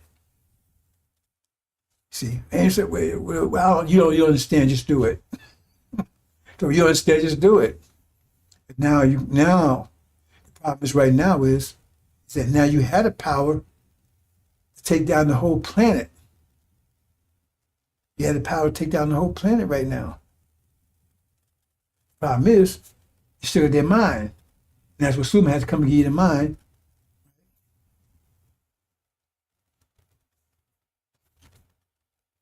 And that's when I'm asked to intervene. I said, he has a part and I have a part. Once you get that mind, come a exceedingly great army. Exceedingly. Why I say exceedingly? Because no one can withstand you at that point. Because you got more power than anybody. Because you took and absorbed that energy for 5 years. Just kept on taking, building up. Kept saving your money. A person kept spinning there. As soon as they got to spin it, hit me up, punch you back. Back and forth. So as soon as you have no power, and have one victory in 500 years, hit right back. But we submit. So who's really the true Muslims? We're the ones submitted. Who's submitted to the will of Allah? They say, we ain't. So they can be broken. I say the power of the holy people be broken.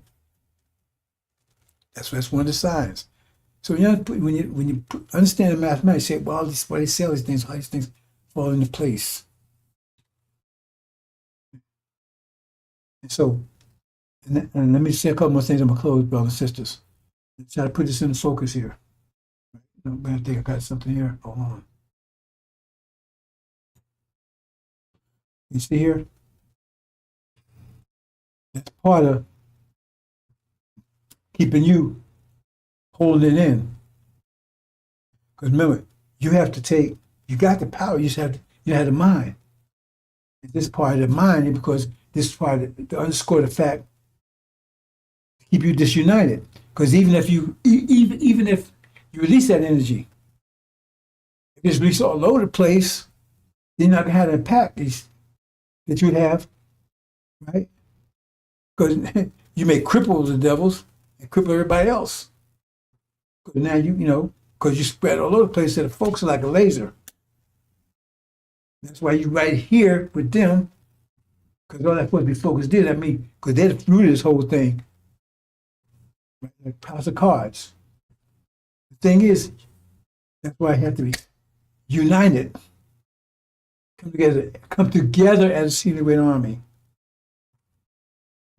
So that's part of to keep you divided. That's like all these been extra all them out there to keep you divided, keep that even if that power is released, it won't be focused, it'll be all over the place. All these things, that's why all these plans they have, all these backups. So far as this was there to keep you, because you don't have a common vision. You don't have a vision at all, really. You have a common vision. So far, because, hey, why should we listen to FARRAKHAN? Why should we listen to Elijah? To FARRAKHAN here. You see, the point is, because that's we had to treat Abraham. Look, they didn't see Abraham. So what was Ham? So we supposed to be slaves. So we supposed to submit, keep submitting. You get the point? Because they the God's chosen people. So it's our duty to keep submitting. We don't know that we have power. Because we think we Ham. We'll be slaves. We don't think we have power. So why you try to use something you don't know you didn't have? That's what up there. That's part of it. Farrakhan, you got, right? For those that was able to, Elijah Muhammad was able to raise, you got those he wasn't able to raise, keep them under. Because they means we Ham. Remember the same story. We self-enslave ourselves. Because that's what it. The Bible said we're supposed to be slaves. That's what God's want.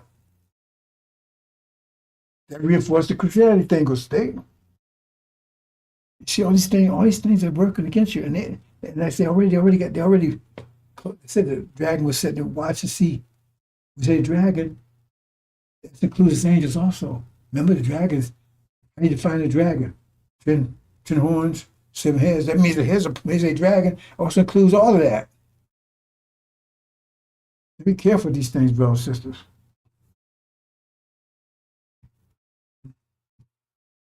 So all this is designed to keep you from retaliating. Because that's consequence. That's keep them from suffering, because they haven't suffered consequence yet. But you say, well, God's not mocked. They will suffer consequence. When you stop holding it in, use personification, their consequence. So they can tell you bad damn it up, and you keep holding it. They keep beating on you, and you keep holding. They can keep on ruling you forever. If you the one, you the personification, their consequence. That's one of the things there, and that's why we see how the whole picture comes together. Because how does it come together? It goes down. It means okay, now you got a unified vision. Unified vision now. Start coming together. Because you got to shoot same destination, same. You start coming together. You got the same vision. Well, it's just untrue. That's where you see Jerusalem surrounded by armies. His desolation is near. That tells you right there. Uh-oh. Ain't you say, ma'am? Means you must be. Then FARRAKHAN, he's taken down from within. And now your mind comes back sharp. You're seeing a great army because they attack you because they got to stop you. They know you come together, what happens? These days come together like that, bro. So I hope you understand. I think I covered everything there. The demons are there to keep you distracted. All these other clowns. Well, Israel's there, the same thing. So you're supposed to be a slave. Keep you, because if you're a slave, what you would tell you. Now you're going against your master? You can't do that. You know, but you want to go to heaven, right? So just keep taking it. What do they say? The more you suffer in this world, the greater you be, reward be in heaven. They ever tell you? That's what scriptures say. So, man, the more I suffering, the more I suffer, man, the better it's going to be going to heaven. Ain't no damn heaven out there. You ain't a place after you die. That's what it says. It says the more you suffer in this world, the greater you be your reward in heaven. That's what the master told you. So now you keep on holding it in. You always should hold in. You hold up the consequence. Master Muhammad can make his move, and man can make his move so that their day of wrath has come. Their consequence do double them as done to you. Because you held so long, right? Because then now you end up doing double of them. Because you held it back so long. If you did it the time Elijah left, right? You would have been doing double. You'd been done to them as they done to you. 2020 came and you're done to them as they done to you to be equal. You were held up for what? Another 5 years? You hold it up. See, I'm throwing it off, right? Because we talked about the time Farrakhan was. Anyway, you understand the point.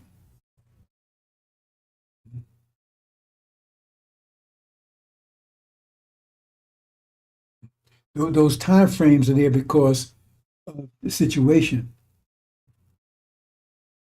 40 years, right? You say, "Oh, 40 years." No, 40 years was because that's how long it's going to take for you to, for all this to come.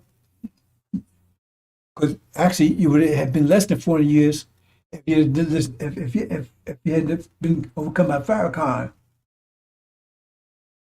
For 4 years, it keeps all that in consideration. Well, okay, how long is it going to, once they Elijah, how long is it going to take to get this information, right? Then some man has to come and give their mind back and all that kind of stuff. So it's going to be all this time. And then, you know, how long it will take to set him up, take him out. You see what I'm saying? So that's where the 40 years come from. It wasn't that you had to be locked out 40 years. 40 years is factoring all those things in. Hope you understand that, brothers and sisters. Well, like I said, it would take 40 years, you had to sub 40 years. You sub 40 years because of all these different factors. So they looked and said, oh, it would be 40 years, right? Before they have enough force. Suleiman take care of it, was restraining them and all these things. So now we're here. Now it's 2025. Everything is set. That's why everything Trump is doing, Trump has already said, it just ain't sprung. Let's go to the Middle East right now. It's part of all of that. Hope you understand, brothers and sisters, but I want you to understand the idea that every action is an opposite reaction. So therefore, all that's why you act like you act and you're not happy. You know you're not happy. We all under a lot of stress, like I said. I'm so busy thinking about so many stuff. Doc was trying to tell me I didn't get to that point. Because at first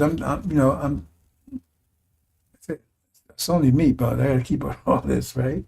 And so I'm doing all the right things, man. Eating 1 meal a day, fast during the week, right? Going to the gym 4 hours at the gym, and that's becoming stressful over there because it's bullshit going over there. All these different things, everything. And then the doctor said, "What, man? You got high blood pressure." Nobody told me high blood pressure. That's him, right? What would cause that? Right? I mean, when I thought about it, I said, "Yeah, well, I know, because being here." But specifically, because they told me I had to go see this guy because I had high blood pressure. So he's an Indian guy, right? He's telling me he's really dark too. He ain't telling me where he's from. He got a nappy head too, right? Because I said Indian. But anyway, so he's saying, of course, the genes. And see, you gotta get used to when Indians talk about genes, right? Because they don't consider themselves black. They're darker than me. You're trying to tell me, man, black folks. There's a lot of stress over here. He didn't want to say it like he didn't want to say black, but he didn't want to use that because they didn't want to identify us like that, right? Because said, Gene, it took me time after I left the office to kind of say, oh, he was trying to tell me, man, you nigga over here, man, you don't have a lot of stress. Tell me this way. Yeah, I thought, oh man, how come I didn't see that one? I got so much stuff in my mind, right? I said, oh, yeah, but being on it, you're going to be on it. It just wasn't age. I guess it's the age issue. He said, no, it's just gene. I mean, tell me, man, just black folks got a lot, because then I looked it up, and that's where it was right there. I looked up and said, black folks suffer more than high blood pressure than any man in the country. It didn't just say age, it's just black people, period. And I said, hell, I should have seen that one. Right? I said, it's just me. I'm trying to keep it all this stuff. Let me see what else I got here, Bill, so I'm going to close out. I think that's it.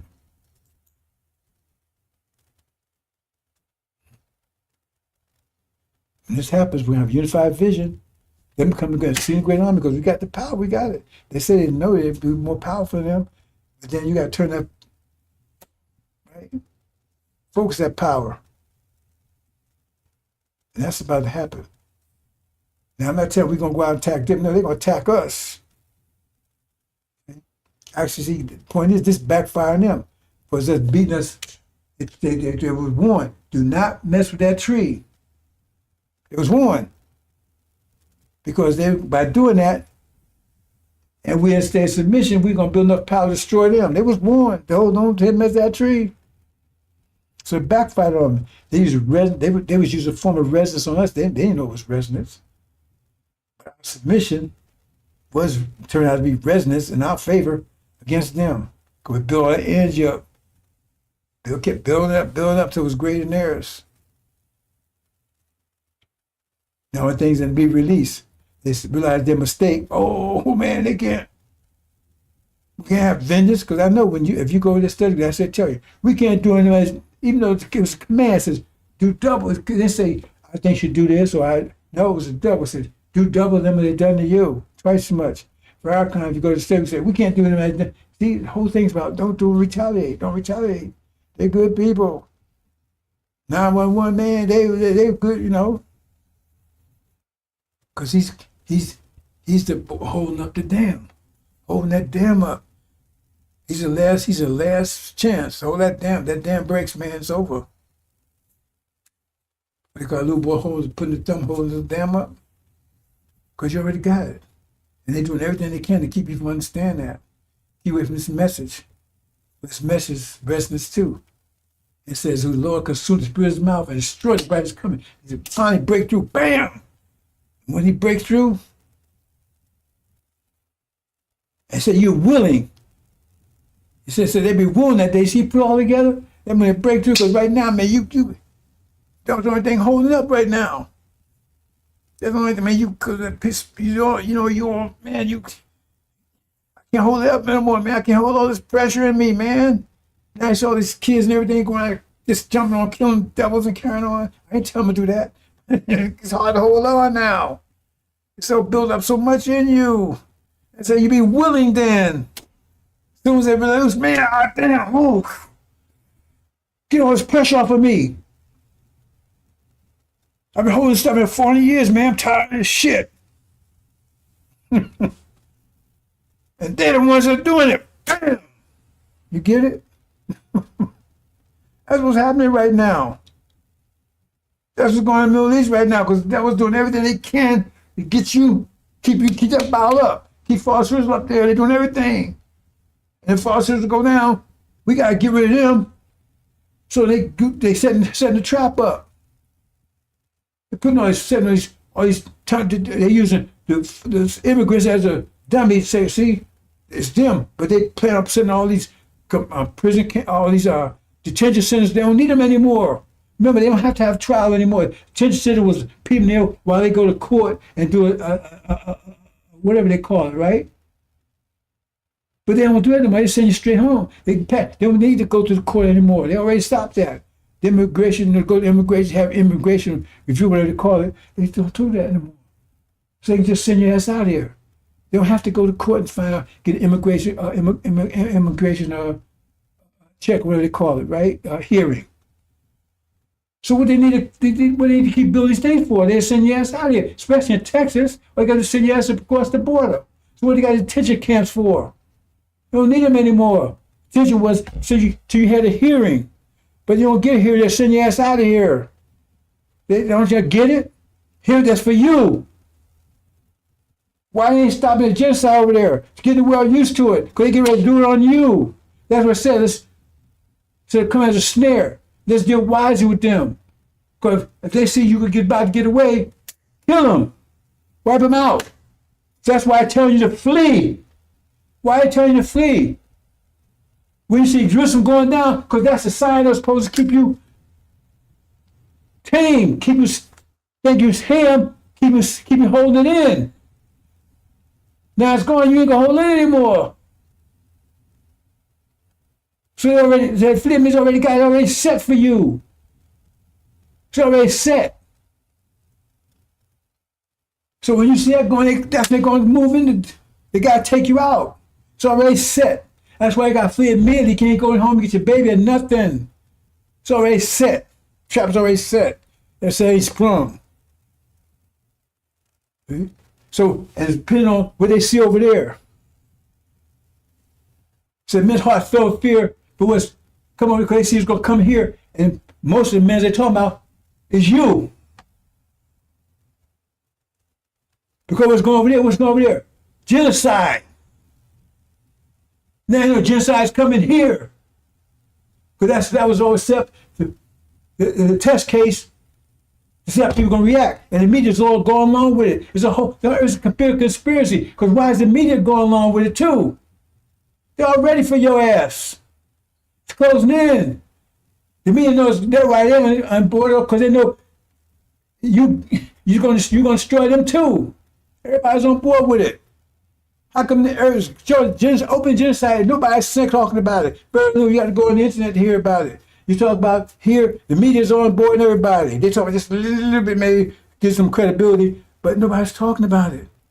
And now Trump don't need to go to the courts. Courts ain't saying nothing. The courts are silent. Remember, person, woman in D.C., the mayor said, this is illegal. Goes against Constitution. You can't come and put American. She said it clearly. So you cannot use American troops against American citizens on American soil. It's against Constitution. Nobody said anything. Because you're the ones they're doing it on. You're the ones that build detention camps come. And the prisoners here, they say they could take them and send them down El Salvador and put in prison down there. How can you do that? Nobody say anything, so they have to get rid of them. They just kill them, just put them down there and never let them come back. Not to mention, that's what I meant to play. Let me see if I can play that. Yeah, I'm going to play that. Hold on, brothers and sisters. I forgot about that. Good thing I remember. Hold on. I want you to listen to something here.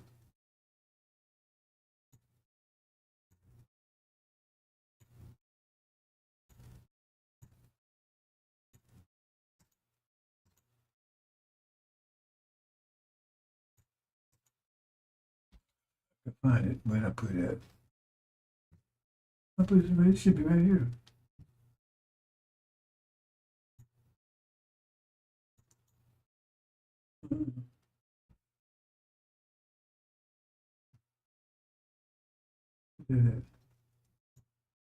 It should be right here too with the rest of the stuff. Okay.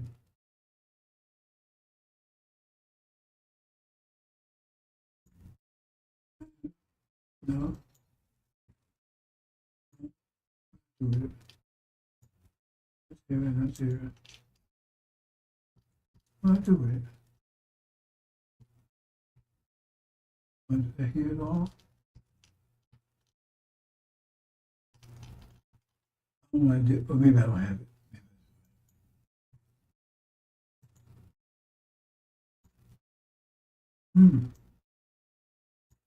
Let me go one more time. I'll try it all the time if I can't find it here. I had put it here. That's here. That's here. It should be right down here. There it is. There it is. Okay, see how it plays, brothers and sisters. Take a couple of minutes. Let me see how long this is here. Well, it just lasts about 2 minutes.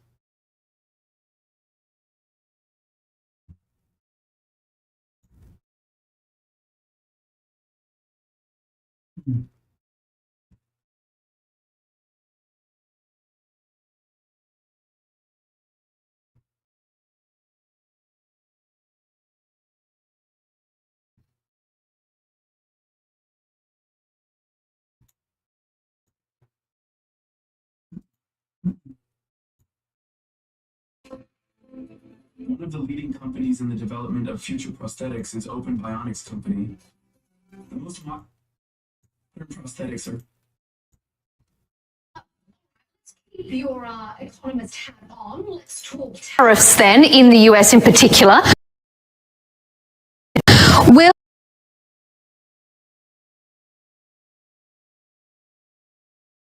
all right, let's keep your economist hat on. Let's talk tariffs then in the US in particular. Will President Trump's tariffs make America rich again? No. And if one looks at all of the claims and all of the statements about rebuilding American manufacturing employment in the U.S. has been flat for a decade, and it's going to go down because of AI, because the factories are becoming robotic, AI-driven factories everywhere in the world. I was just in a cutting-edge factory in China, in the solar sector. It was a massive operation. There were almost no workers in it. It was robots the entire way and AI systems monitoring the process with a few dozen workers scattered in this massive cavernous factory.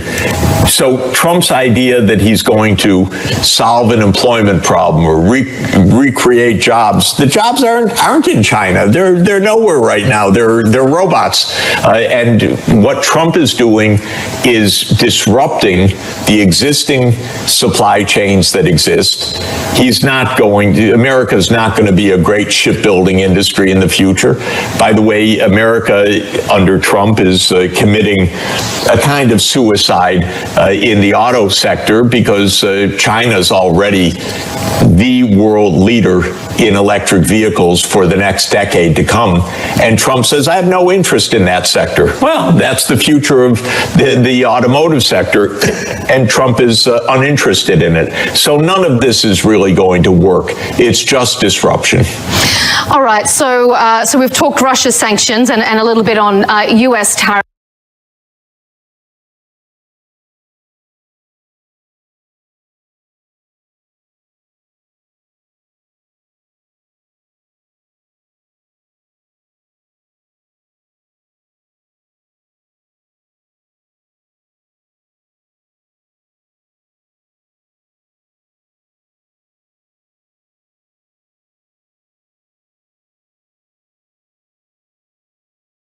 All right, let's keep your economist hat on. Let's talk tariffs then, in the US in particular. Will President Trump's tariffs make America rich again? No.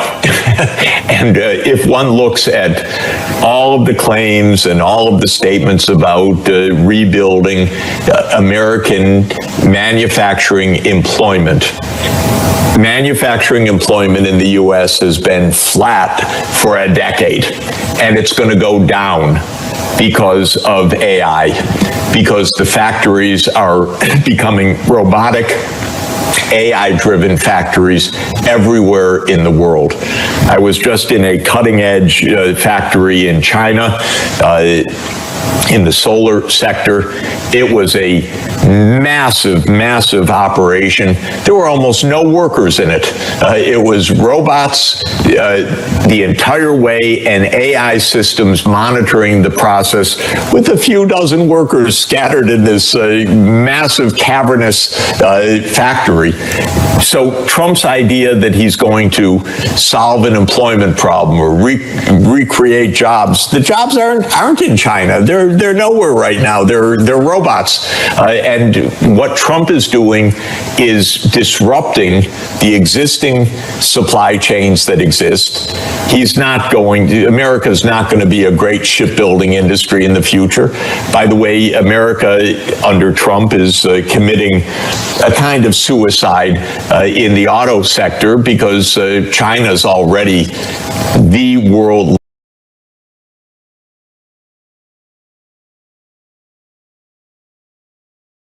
leader in electric vehicles.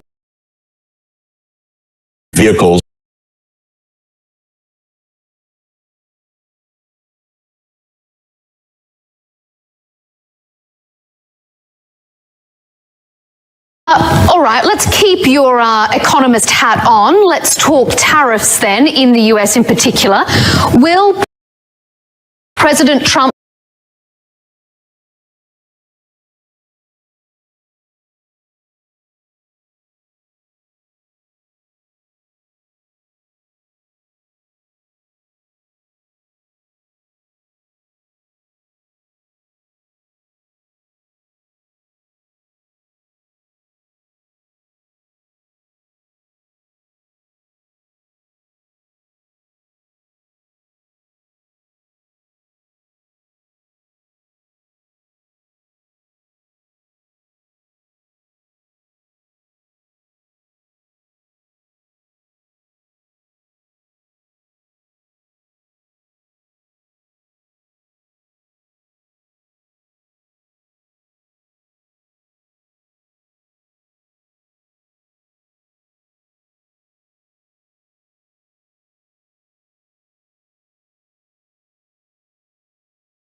Okay, bro, sisters, I'm not sure if you got that,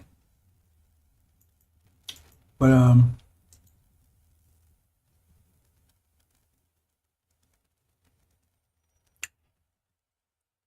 AI, what it's telling you is there's not going to be any jobs anyway. This whole the employment, that this goes with this reality. You wasn't employed before you came here. You won't be employed when you go back home either. Take all this capitalism and everything else. That's just because this season they're in.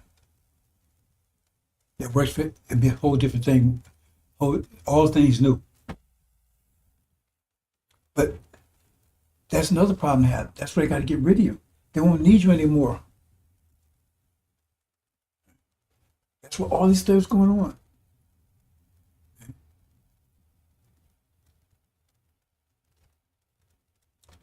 So the thing is that the trigger, they got to stop you before you come together.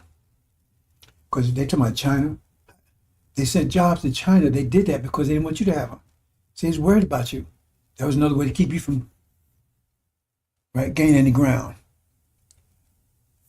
China was a basket case in the 50s. They bring all these Indians over to keep you from getting the intellectual jobs. You don't understand. All these ways, that's their way of attacking you, stopping you, slowing you down, because they don't understand what I'm just trying to explain. They don't understand all the mathematics, but they do understand they got to keep you under control. Because if the jobs run out, right? There's no jobs for you. Then they have nothing to pacify you with. Okay, let me put it this way. Vengeance is mine, saith the Lord. Every action is the opposite reaction. Remember, what they did to us for 500 years, they have to pay the consequence for that. Understand that principle. They have to pay the consequence for that. They cannot stop it. Now, the quality of it, right? That there may be some, but still, because right now the qualities come from us. But we're going, they're still going to get it. It's just the quality be different. So it's come from, so it'd be maybe universal famines or something, universal disease or something. They're still going to have to pay the consequence. The quality comes from us as long as we exist here. They're still going to get it. Only way they can repent is they got to pay us back for everything they did for 500 years. They don't have the ability to do that. And we don't want it anyway. See, because the repentance bill still consequence, still got to pay it back. That's all forgiveness is. Just give you time to control the quality of the consequence. That's all it is. You cannot, there's nobody can just forgive you. They can forgive you by saying, okay, I'm not going to do it. I'm not going to determine the quality of the consequence. I'll let you determine, or just someone else have some other way. But that's all it is. You can't stop consequences. Consequences, every action has opposite reaction. You cannot change that. If you understand that point. So the thing is, if there were jobs that would trigger the consequence, remember it's dammed up.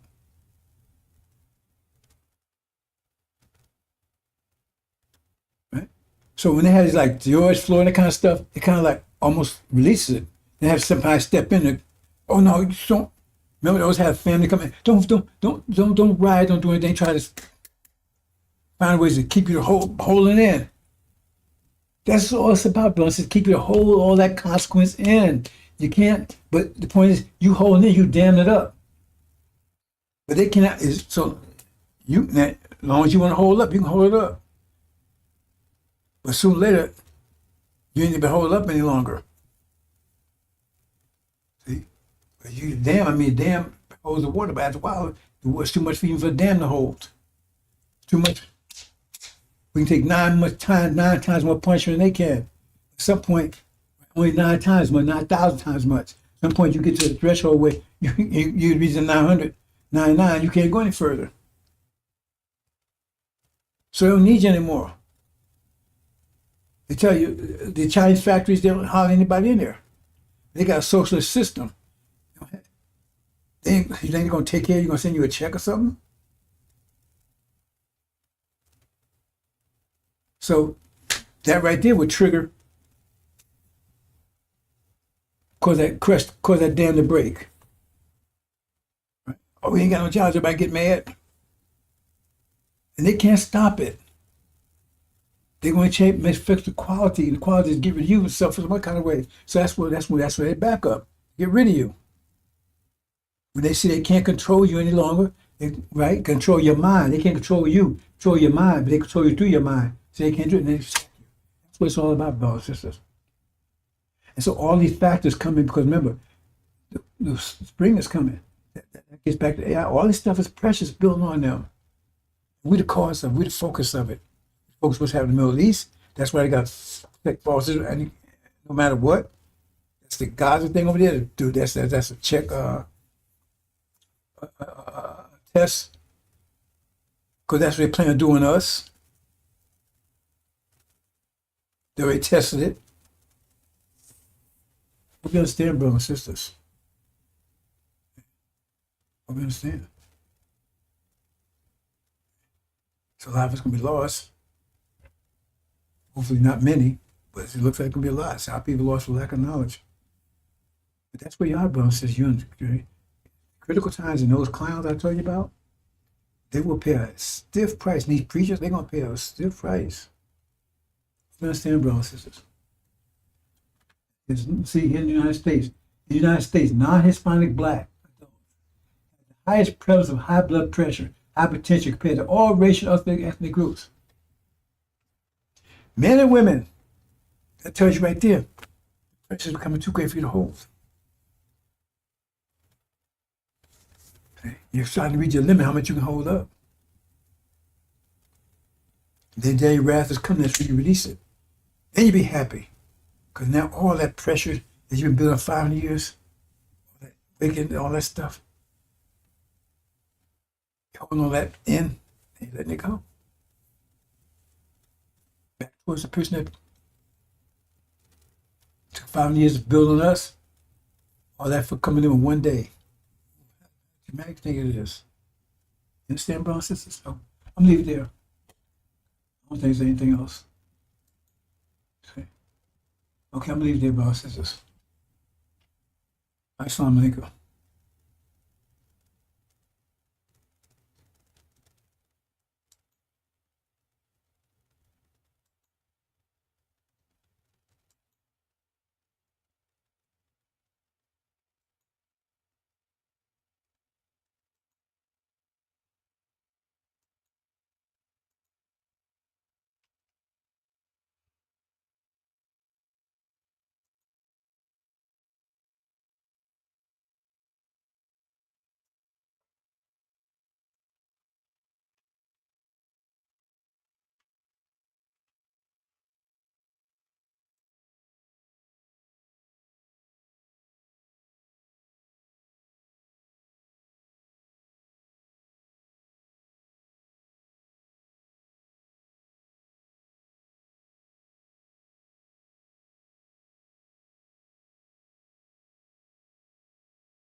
make it.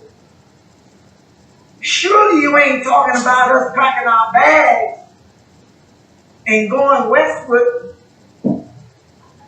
or going out there in the land. Ain't no cities, no towns, no infrastructure out there. Surely you ain't talking about that, are you? going back to Africa. No. This is your land. Our sweat, our tears, our blood has earned us the right to the land. What God wants you to do is come out of their ways. Come out of their pagan holidays where you should be honoring Jesus. You are out here buying bunny rabbits and inviting your children to paint eggs for some Easter hunt. Come out of her. Get the Santa Claus out of your house and a tree that is the way of the pagans. Come out of her. St. Valentine's Day. What the heck is that? Excuse me. Come out of her name. Come out of her religion. Come out of her culture. Come out of her way of life. Come out of her educational system. Back to their people. When they was put off on the shores of North America. And the ship, Jesus, that John Hawkins brought our best hero. They stood and stared at it disappearing in the horizon, crying, wanting to return. With their hands stretched out towards that ship and tied in chains themselves bound together.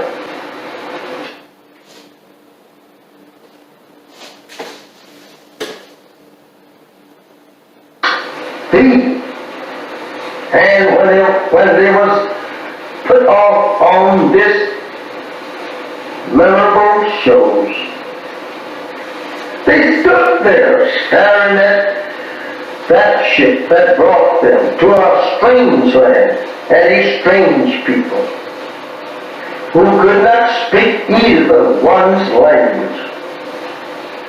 Now they have to live in a strange country and a strange people who had proven to them every mile from their native land that they were going to be the worst enemies that they ever lived with. They were going to be the people that would destroy them. They soon discovered that on this ship that they were being brought here on. I don't know how we should say anything in the name of Jesus of good for us when this ship was named Jesus.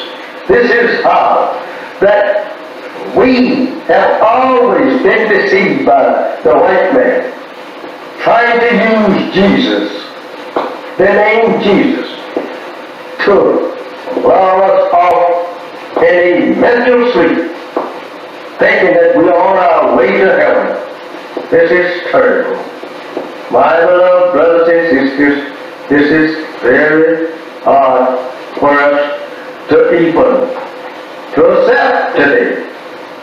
Imagine our parents standing crying to return to their native land and people, and you here today crying to stay with the very enemy that brought our fathers in subjection to their will.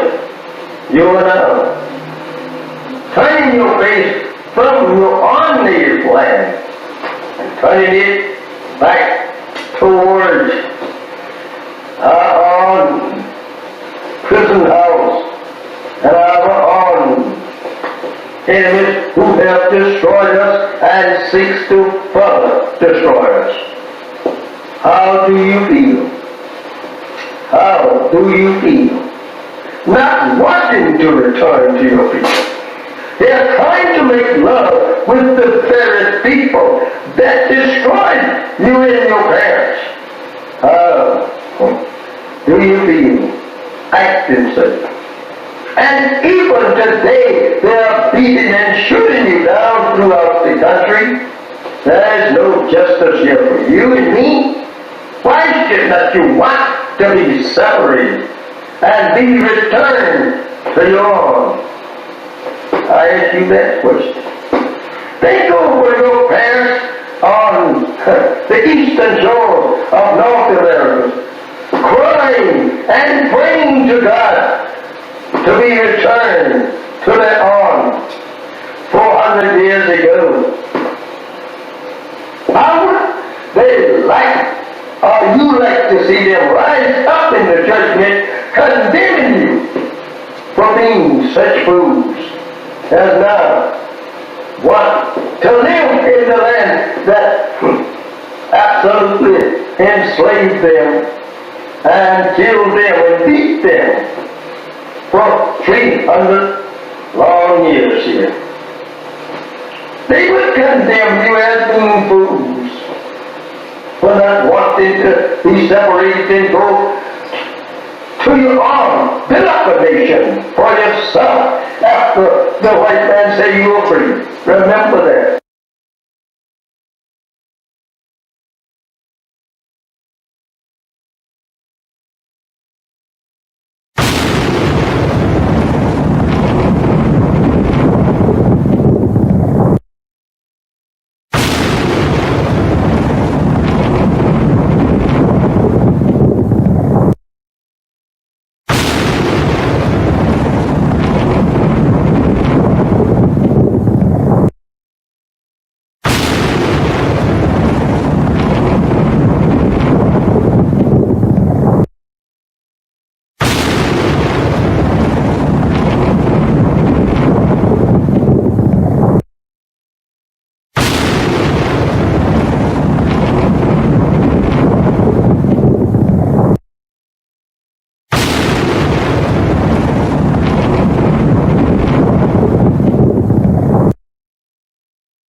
you ain't talking about us packing our bags and going westward or going out there in the land. Ain't no cities, no towns, no infrastructure out there. Surely you ain't talking about that, are you? No.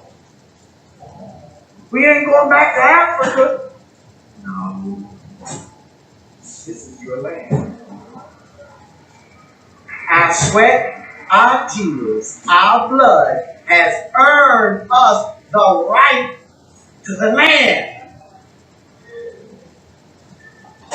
What God wants you to do is come out of their ways. Come out of their pagan holidays where you should be honoring Jesus. You are out here buying bunny rabbits and inviting your children to paint eggs for some Easter hunt. Come out of her. Get the Santa Claus out of your house and a tree that is the way of the pagans. Come out of her. St. Valentine's Day. What the heck is that?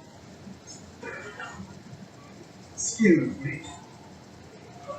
Come out of her name. Come out of her religion. Come out of her culture. Come out of her way of life. Come out of her educational system. Put it back to their people. When they was put off on the shores of North America. And this ship, Jesus, that John Hawkins brought our best hero. They stood and stared at it disappearing in the horizon, crying, wanting to return. With their hands stretched out towards that ship and tied in chains themselves bound together.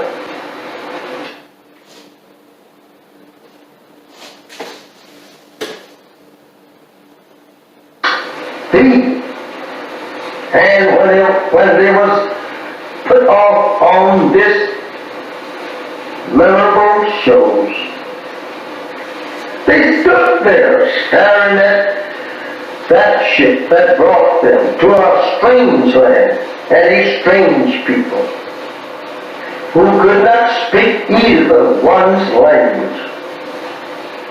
Now they have to live in a strange country and a strange people who had proven to them every mile from their native land that they were going to be the worst enemies that they ever lived with. They were going to be the people that would destroy them. They soon discovered that on this ship that they were being brought here on. I don't know how we should say anything in the name of Jesus of good for us when this ship was named Jesus. This is how that we have always been deceived by the white man, trying to use Jesus, the name Jesus, to lull us off in a mental sleep, thinking that we are on our way to heaven. This is terrible. My beloved brothers and sisters, this is very hard for us to even to accept today. Imagine our parents standing crying to return to their native land and people, and you here today crying to stay with the very enemy that brought our fathers in subjection to their will.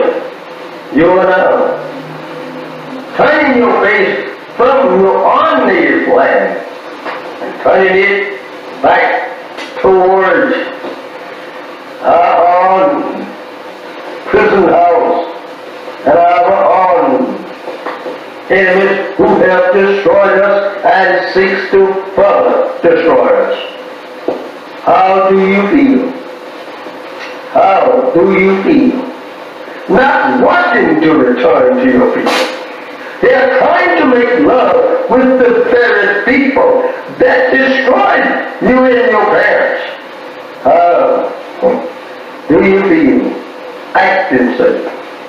And even today, they are beating and shooting you down throughout the country. There is no justice here for you and me. Why is it that you want to be separated and be returned to your own? I ask you that question.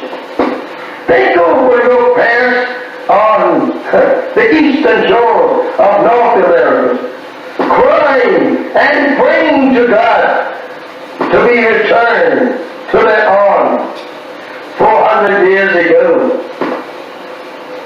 How would they like, or you like to see them rise up in the judgment condemning you for being such fools as now want to live in the land that absolutely enslaved them and killed them and beat them for 300 long years here.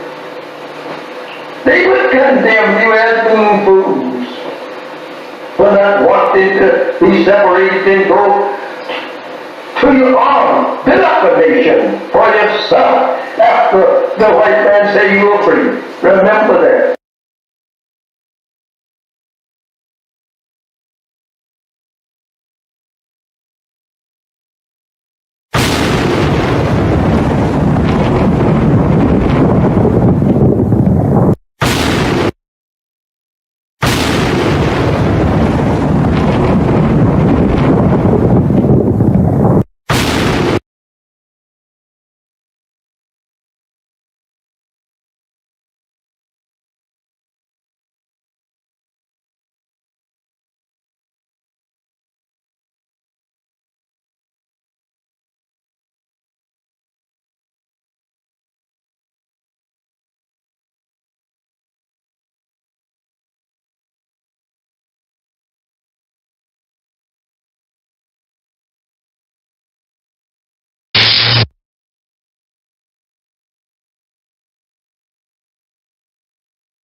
Assalamu alaikum, sisters and brothers. Sulman Rahim here, Messenger of Covenant. Okay, brothers and sisters, it's been a year now, and We're finally home after 40 years in Arabia. I'm reporting to you from Arabia. Finally home after 40 years. Right? And so we've been here a year now.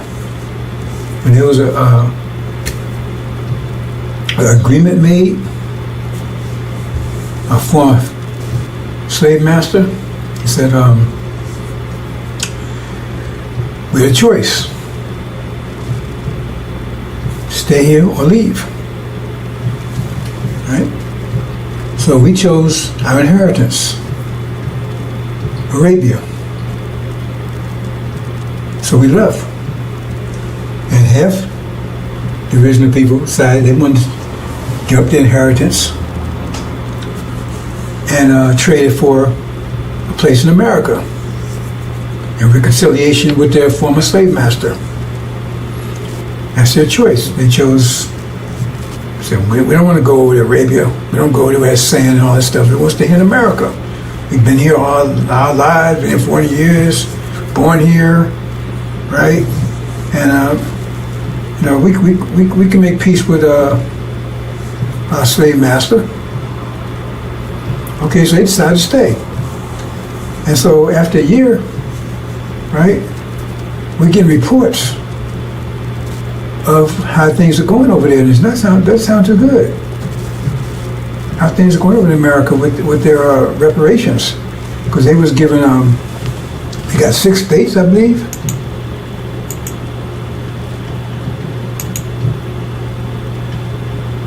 Yeah, see? Yeah. Yeah, they got those 6 states right there. That's what Farrakhan told them. They was listening to Farrakhan. Farrakhan promised them, they stay there, 6 states, right? Had their own land. And they can make reconciliation with the former slave master. They're not devils. They're not devils. They're human beings. They just had a rough, they were just, did some things wrong, but now they're gonna make amends and make reparations. So 6 states, and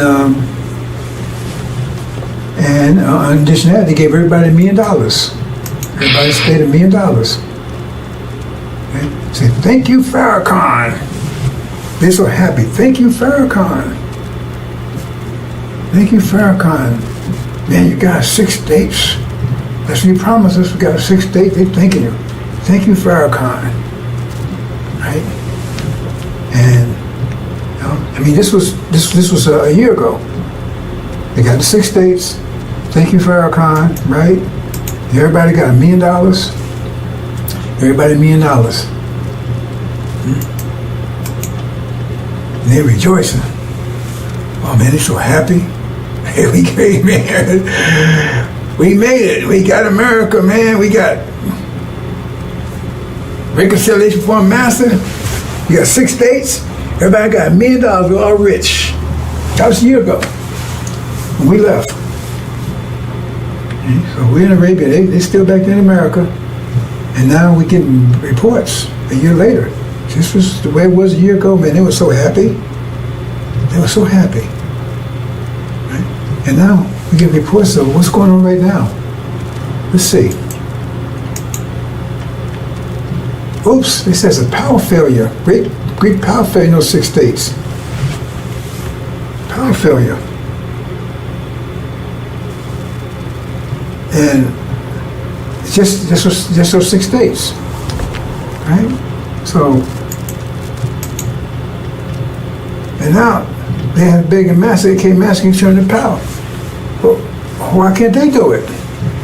Oh, Farrakhan didn't train anybody. He was telling you about 6 states, but never prepared you for them. So nobody knows how to do it. How to turn the power grid back on. So now he's begging, man, master, can you come and turn this thing back on for us? I mean, you would think that if he told him 6 states to promise him that he would have prepared him for it, right? Their schools and education, whatever they needed for that. But now I guess they didn't, because they said over there now they're begging the former master to come and turn the power back on. And then what? I mean, this is all that's happening now. I mean, I'm getting these imports in now. A year later, it's like they're coming in every hour. Power grid failure, right? Then say, oops, crop failure. All of a sudden, there's no. They say, they looked at the farmers when they doing the farmers said, oh. So then they had master, what's happening here? How come you know, right? Our crop. They found that the land they gave them wasn't that fertile. A year later, nothing's growing. Crop failure. And now they master, what's happening here? Right? And then, I mean, all these things, every hour back's coming in, right? And then they look, you know, and they had, you know, a year ago they had plenty of food on the shelves, right? And now, they look there now and all the food's gone. It's gone. She said, what am I going to do here? Food's gone. The house is empty. So he said, Master, we need some food. Well, how come you can't produce your own food? I mean, you want your own country. You got your own states. That's your country. Then you run it. What are you calling us for? Right? And so they've been praying. And then, oops, no fuel. There's master no fuel there. Well, you got to buy your fuel. You got to produce your own fuel. What you calling us for? You got your own 6 states now. What you calling us for? Go and get some fuel.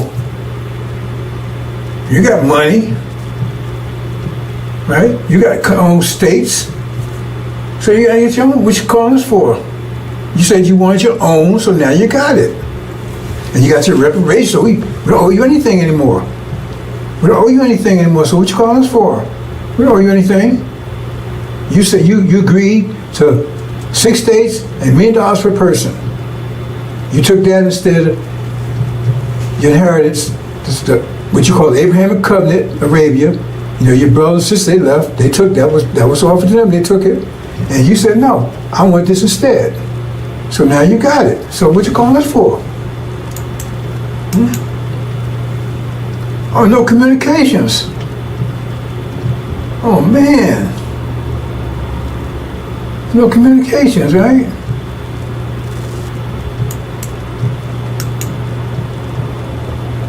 No medical facilities. So what's going on, Master? Wait a minute, hold on.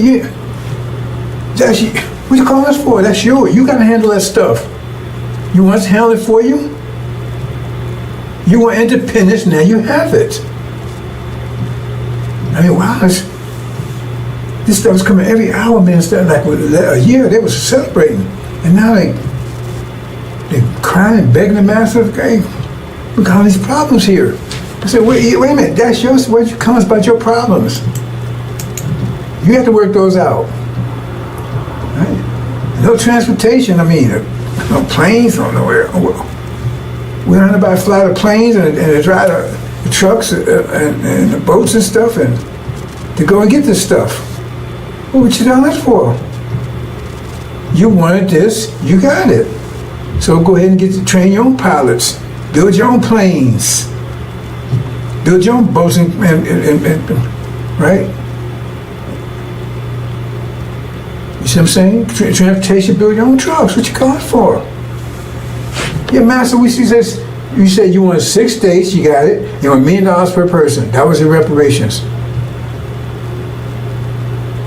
So then if you didn't pay people to take care of this, how's that our problem? You're independent now. You're really free now. Oops, no fuel, the gas station's empty. I can't drive, eh? And no gas. Man, wow. All this stuff happened like for a year. They thought that everything was great, and all of a sudden everything ran out. So I guess what happened? Everything was there when they got it, and then it ran out. They had to, for them to replace the fuel, to get the farms going. So they was left with that stuff. The factory was full. I mean, warehouses full. Then you had to keep they thought that was just going. I guess they thought it was just going to be there, just by itself. They didn't prepare for it. See, and they ain't trained any engineers and scientists and architects and stuff. They you know, business. They didn't train anybody. So FARRAKHAN, he told you he's going to get this for you, but he didn't prepare you for it. He didn't get anybody to handle this stuff. So what was that all about? So now he asked the master, said, hey, don't call on me. You was here, you had it when you was here with me. You said you want independence, you wanted reparations, so you gave it to you. Well, call on your brothers over there. They left, they handled their own business. You said you want to stay here. Right? See? You don't have any professionals or technicians, scientists, doctors, none of that. See? I mean, that's what, you know, because, I mean, if you're going to set reparation, you should be preparing for that, right? So if he was telling you about reparation, you should be preparing for it. If he thought, if he said, God said that's where he's going to get you, so if God told him he's going to get that for you, then he should, like when God told Noah there was a flood coming, to only build an ark, so he started building an ark. And so you should start preparing for the 6 states and the reparations, but apparently you didn't. And so now, it does say, look, hold it. We want total separation. I mean, look, we don't want you to call us no more. We don't want you to call us no more. Because you're wearing us. You want your own country. You got your own land. Right? You got money, $1,000,000, all this stuff, right? And so now we got to protect your money and everything too? No, you have to create your own money. You have to do all these things, your own wealth, not ours. Right? So we're going to cut you off from that too. That's all economics. So they go and tell it. They tell all the people and you know, on all the white folks, right? Because all the black folks, now all the black folks is either in Arabia or in those 6 states. That's the solution. You had to be one way or the other. There couldn't be no integration, that kind of stuff. That's the deal. You just said one or the other. So all the black folks are there, and ain't no integration, that kind of stuff, right? Black folks are there, one or the other, so they're there. So they said, okay, right? So they just say, we're going to take our money because we don't know what y'all doing over there. You have your own money, you have your own wealth. So what they do is they tell all the white folks, say, protect your money, right? Transfer your money into gold. Transfer all your dollars into gold. Okay. Now remember, they gave everybody $1 million apiece. So everybody got $1 million apiece, right? And so they transfer it to gold. And then what happens is that what they do is they start just printing money. White folks just start printing money. You understand what that means? That's inflation, right? Because if you got $1 million of gold, a million ounces of gold, say $1 million ounces of gold, understand this, and you got 1 million certificates, then you say each certificate is worth 1 ounce. If you got 1 million ounce, each certificate is worth 1 ounce. Understand that? If you got 1 million ounces of gold, and you got 1 million certificates, each one of those certificates is worth 1 million. You know, if you're going to say trade with the certificates, each one of the certificates is worth 1 ounce of gold, right? But if you take and print, you say you got 1 million ounces of gold, and you got 1 million certificates, each one. But say you print twice as many certificates, you got 2 million. Well, then each certificate is only worth 50 cents now, because you got to connect that to the gold. Well, you print 4 times, then each one is worth a quarter. So the more you print, the less they worth, because those certificates has to equal what the gold is. You understand? So the more you print money, the less, right? The less they're worth. So if you print twice as much money, right, there's less gold. You understand? So $1 is worth 1 ounce of gold, which that's right. Then if you print double that amount of dollars, then each one's worth half an ounce. You understand? That's what printing money without increasing their wealth does. That's inflation. So what happens is they keep printing. They get down to where $100 is worth a penny. But see, that doesn't affect their people. They told to protect their money because they transfer their money to gold. So gold still has its value. It's just the dollars don't. It still got the same amount of gold. But the dollars, they get down to a penny. So you can't buy it. You had $1 million, now your $1 million worth of $5. That's all it's worth. $1 million. Hardly worth anything. Oh, what about you? Hey, that's our money. You gotta have your money, you gotta control your wealth. You can't keep coming at us what you're doing. And you think they wouldn't do that? Yeah, you've been a Gaza lately? You see what happened to the trees they made with the so-called natives? Kept telling me he had a forked tongue because they kept making trees with them, then they broke the trees. And took their land and genocide and everything else. But no, they wouldn't do that to you. See? Because now you have, your money's worth nothing. They haven't lost anything. Because once that money's worthless, it's no good, right? Then you bury it up, throw it away, it's worth nothing. The people still got gold. And even if they take it, hold on the money, hope to increase again, they just use another different certificate, use another form of money. So it's still worth nothing. That $1 million you had, you was so happy with now, it's probably worth maybe $1. So you can't buy anything with $1. Plus the economy's collapse because everything is failing, and you don't know how to repair it. You don't know how to build communications. You don't know how to do any of this stuff. You don't know how to engineer, build a house. You don't know how to do anything because FARRAKHAN didn't. Right? He didn't prepare you. He told you he'll give you 6 days. He told you, listen to me, right? So now you're broke, and your economy is gone. You have no food, no electricity, no power, anything, right? It's not their fault. They gave you what you asked for. You still had your inheritance for that. And then they closed the border. Because you want to try to get back into America now. We want to come back in, Master. No, we don't want you back in here. We sorry, we want to come in. No. That's what you chose. You stay there. They closed the border, so you can't get back in here. You can't get back in America, into what you call your land now? Swaziland or something? FARRAKHAN. Maybe call it Traveland. FARRAKHAN. They met the FARRAKHAN, right? So they close the borders, you can't. Because now you're hungry and everything else, your money's worthless. And, oh God, come back, Master, I'll come back work for you, I'll work for Popeyes, I'll do anything you want. No, remember, now blacks, either they over in Arabia or they in that land. There are no blacks in America, in places, just in that land, that you 6 states. And now you're starving, you ain't got your money's worthless, nothing works, and they close the border. Right? And then you see Master, you on the phone, you talking to the guy that you kept treating, help you. Hey, we finally got rid of niggas. Finally got rid of them.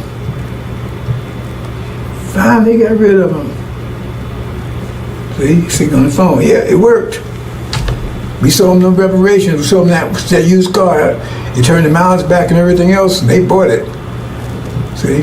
They could have had a BMW. They could have had a Lamborghini. They sold it for a BMW that looked good. Damn thing didn't work. And now they're starving,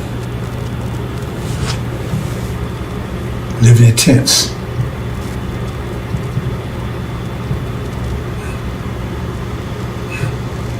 Praying.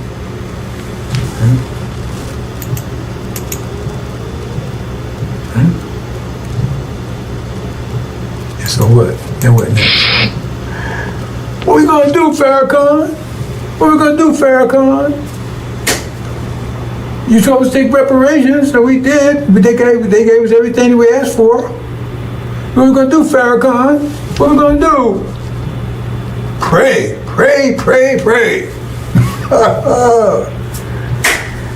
That's his answer. Pray.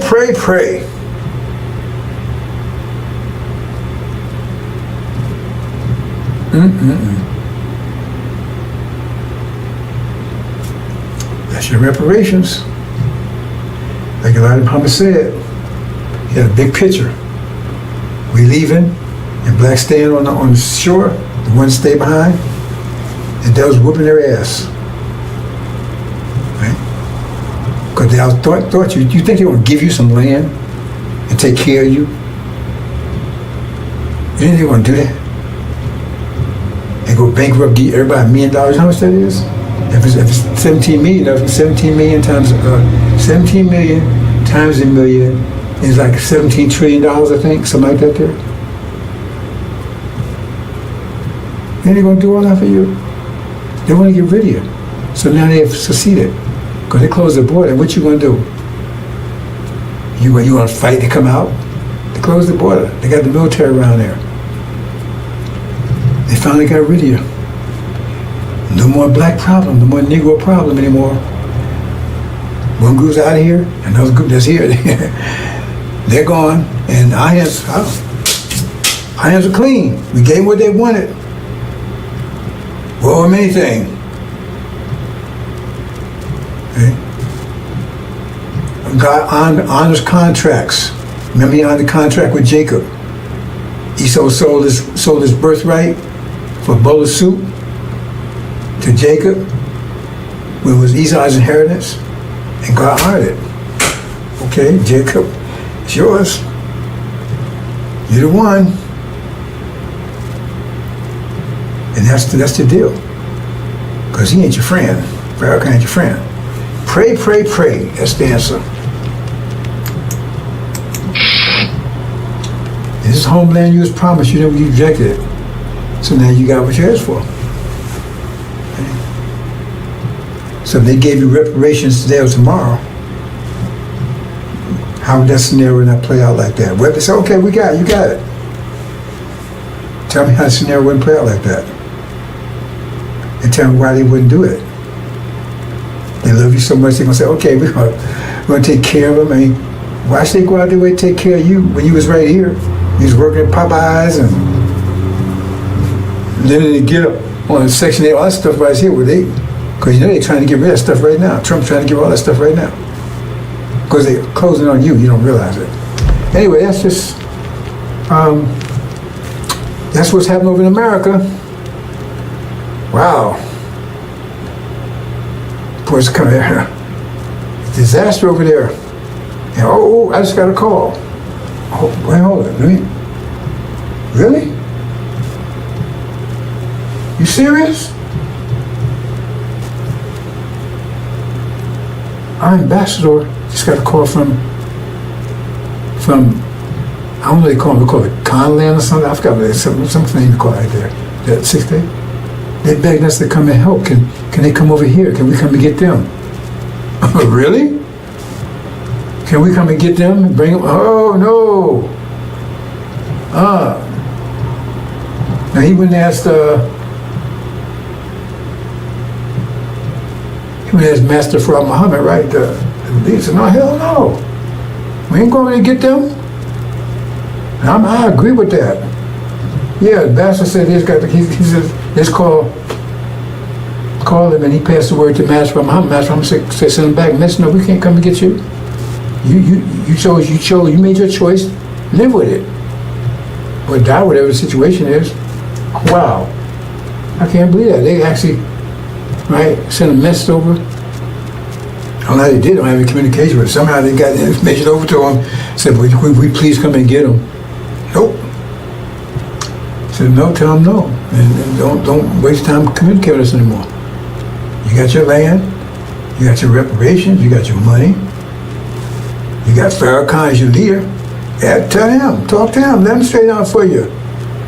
He didn't want to sell you the idea. He was a salesman. So you on that idea of reparations. We told you. Right? Suleiman, right? He was the messenger to you, telling you, look, man, let's go home. You said no. You chose not to.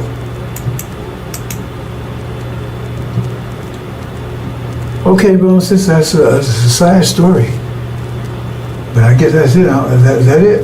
Oh, so they might get any more reports on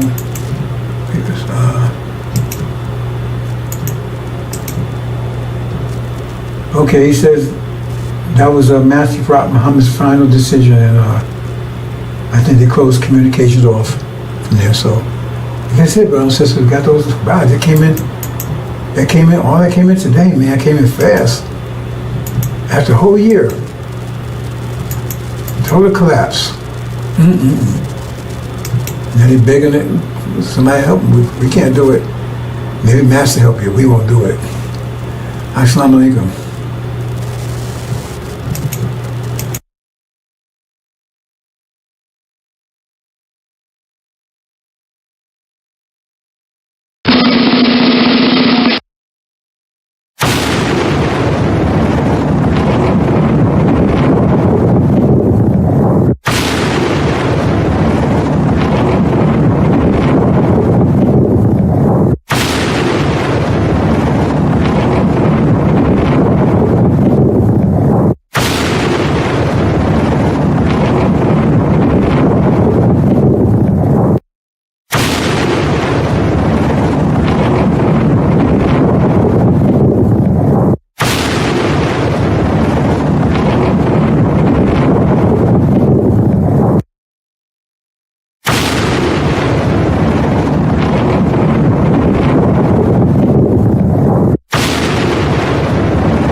Update, brothers and sisters, got another late report in that they said, well, if you want to come and get us, we at least send them some food. They begged, said, please send us some food. Master Muhammad said, we got to send them a damn thing, nothing, zero. He said, please just send us some food. No, I just got that in. He says, if you can't come and get us, please send us some food. He says, no, he refused. I said, I just got the information from the ambassador. He said, they sent that, and he's read to me. He says, no. He said, please, just please send us some food. He said, no way. You made your choice, case closed. Okay, just got that in, brothers and sisters. Assalamu alaikum.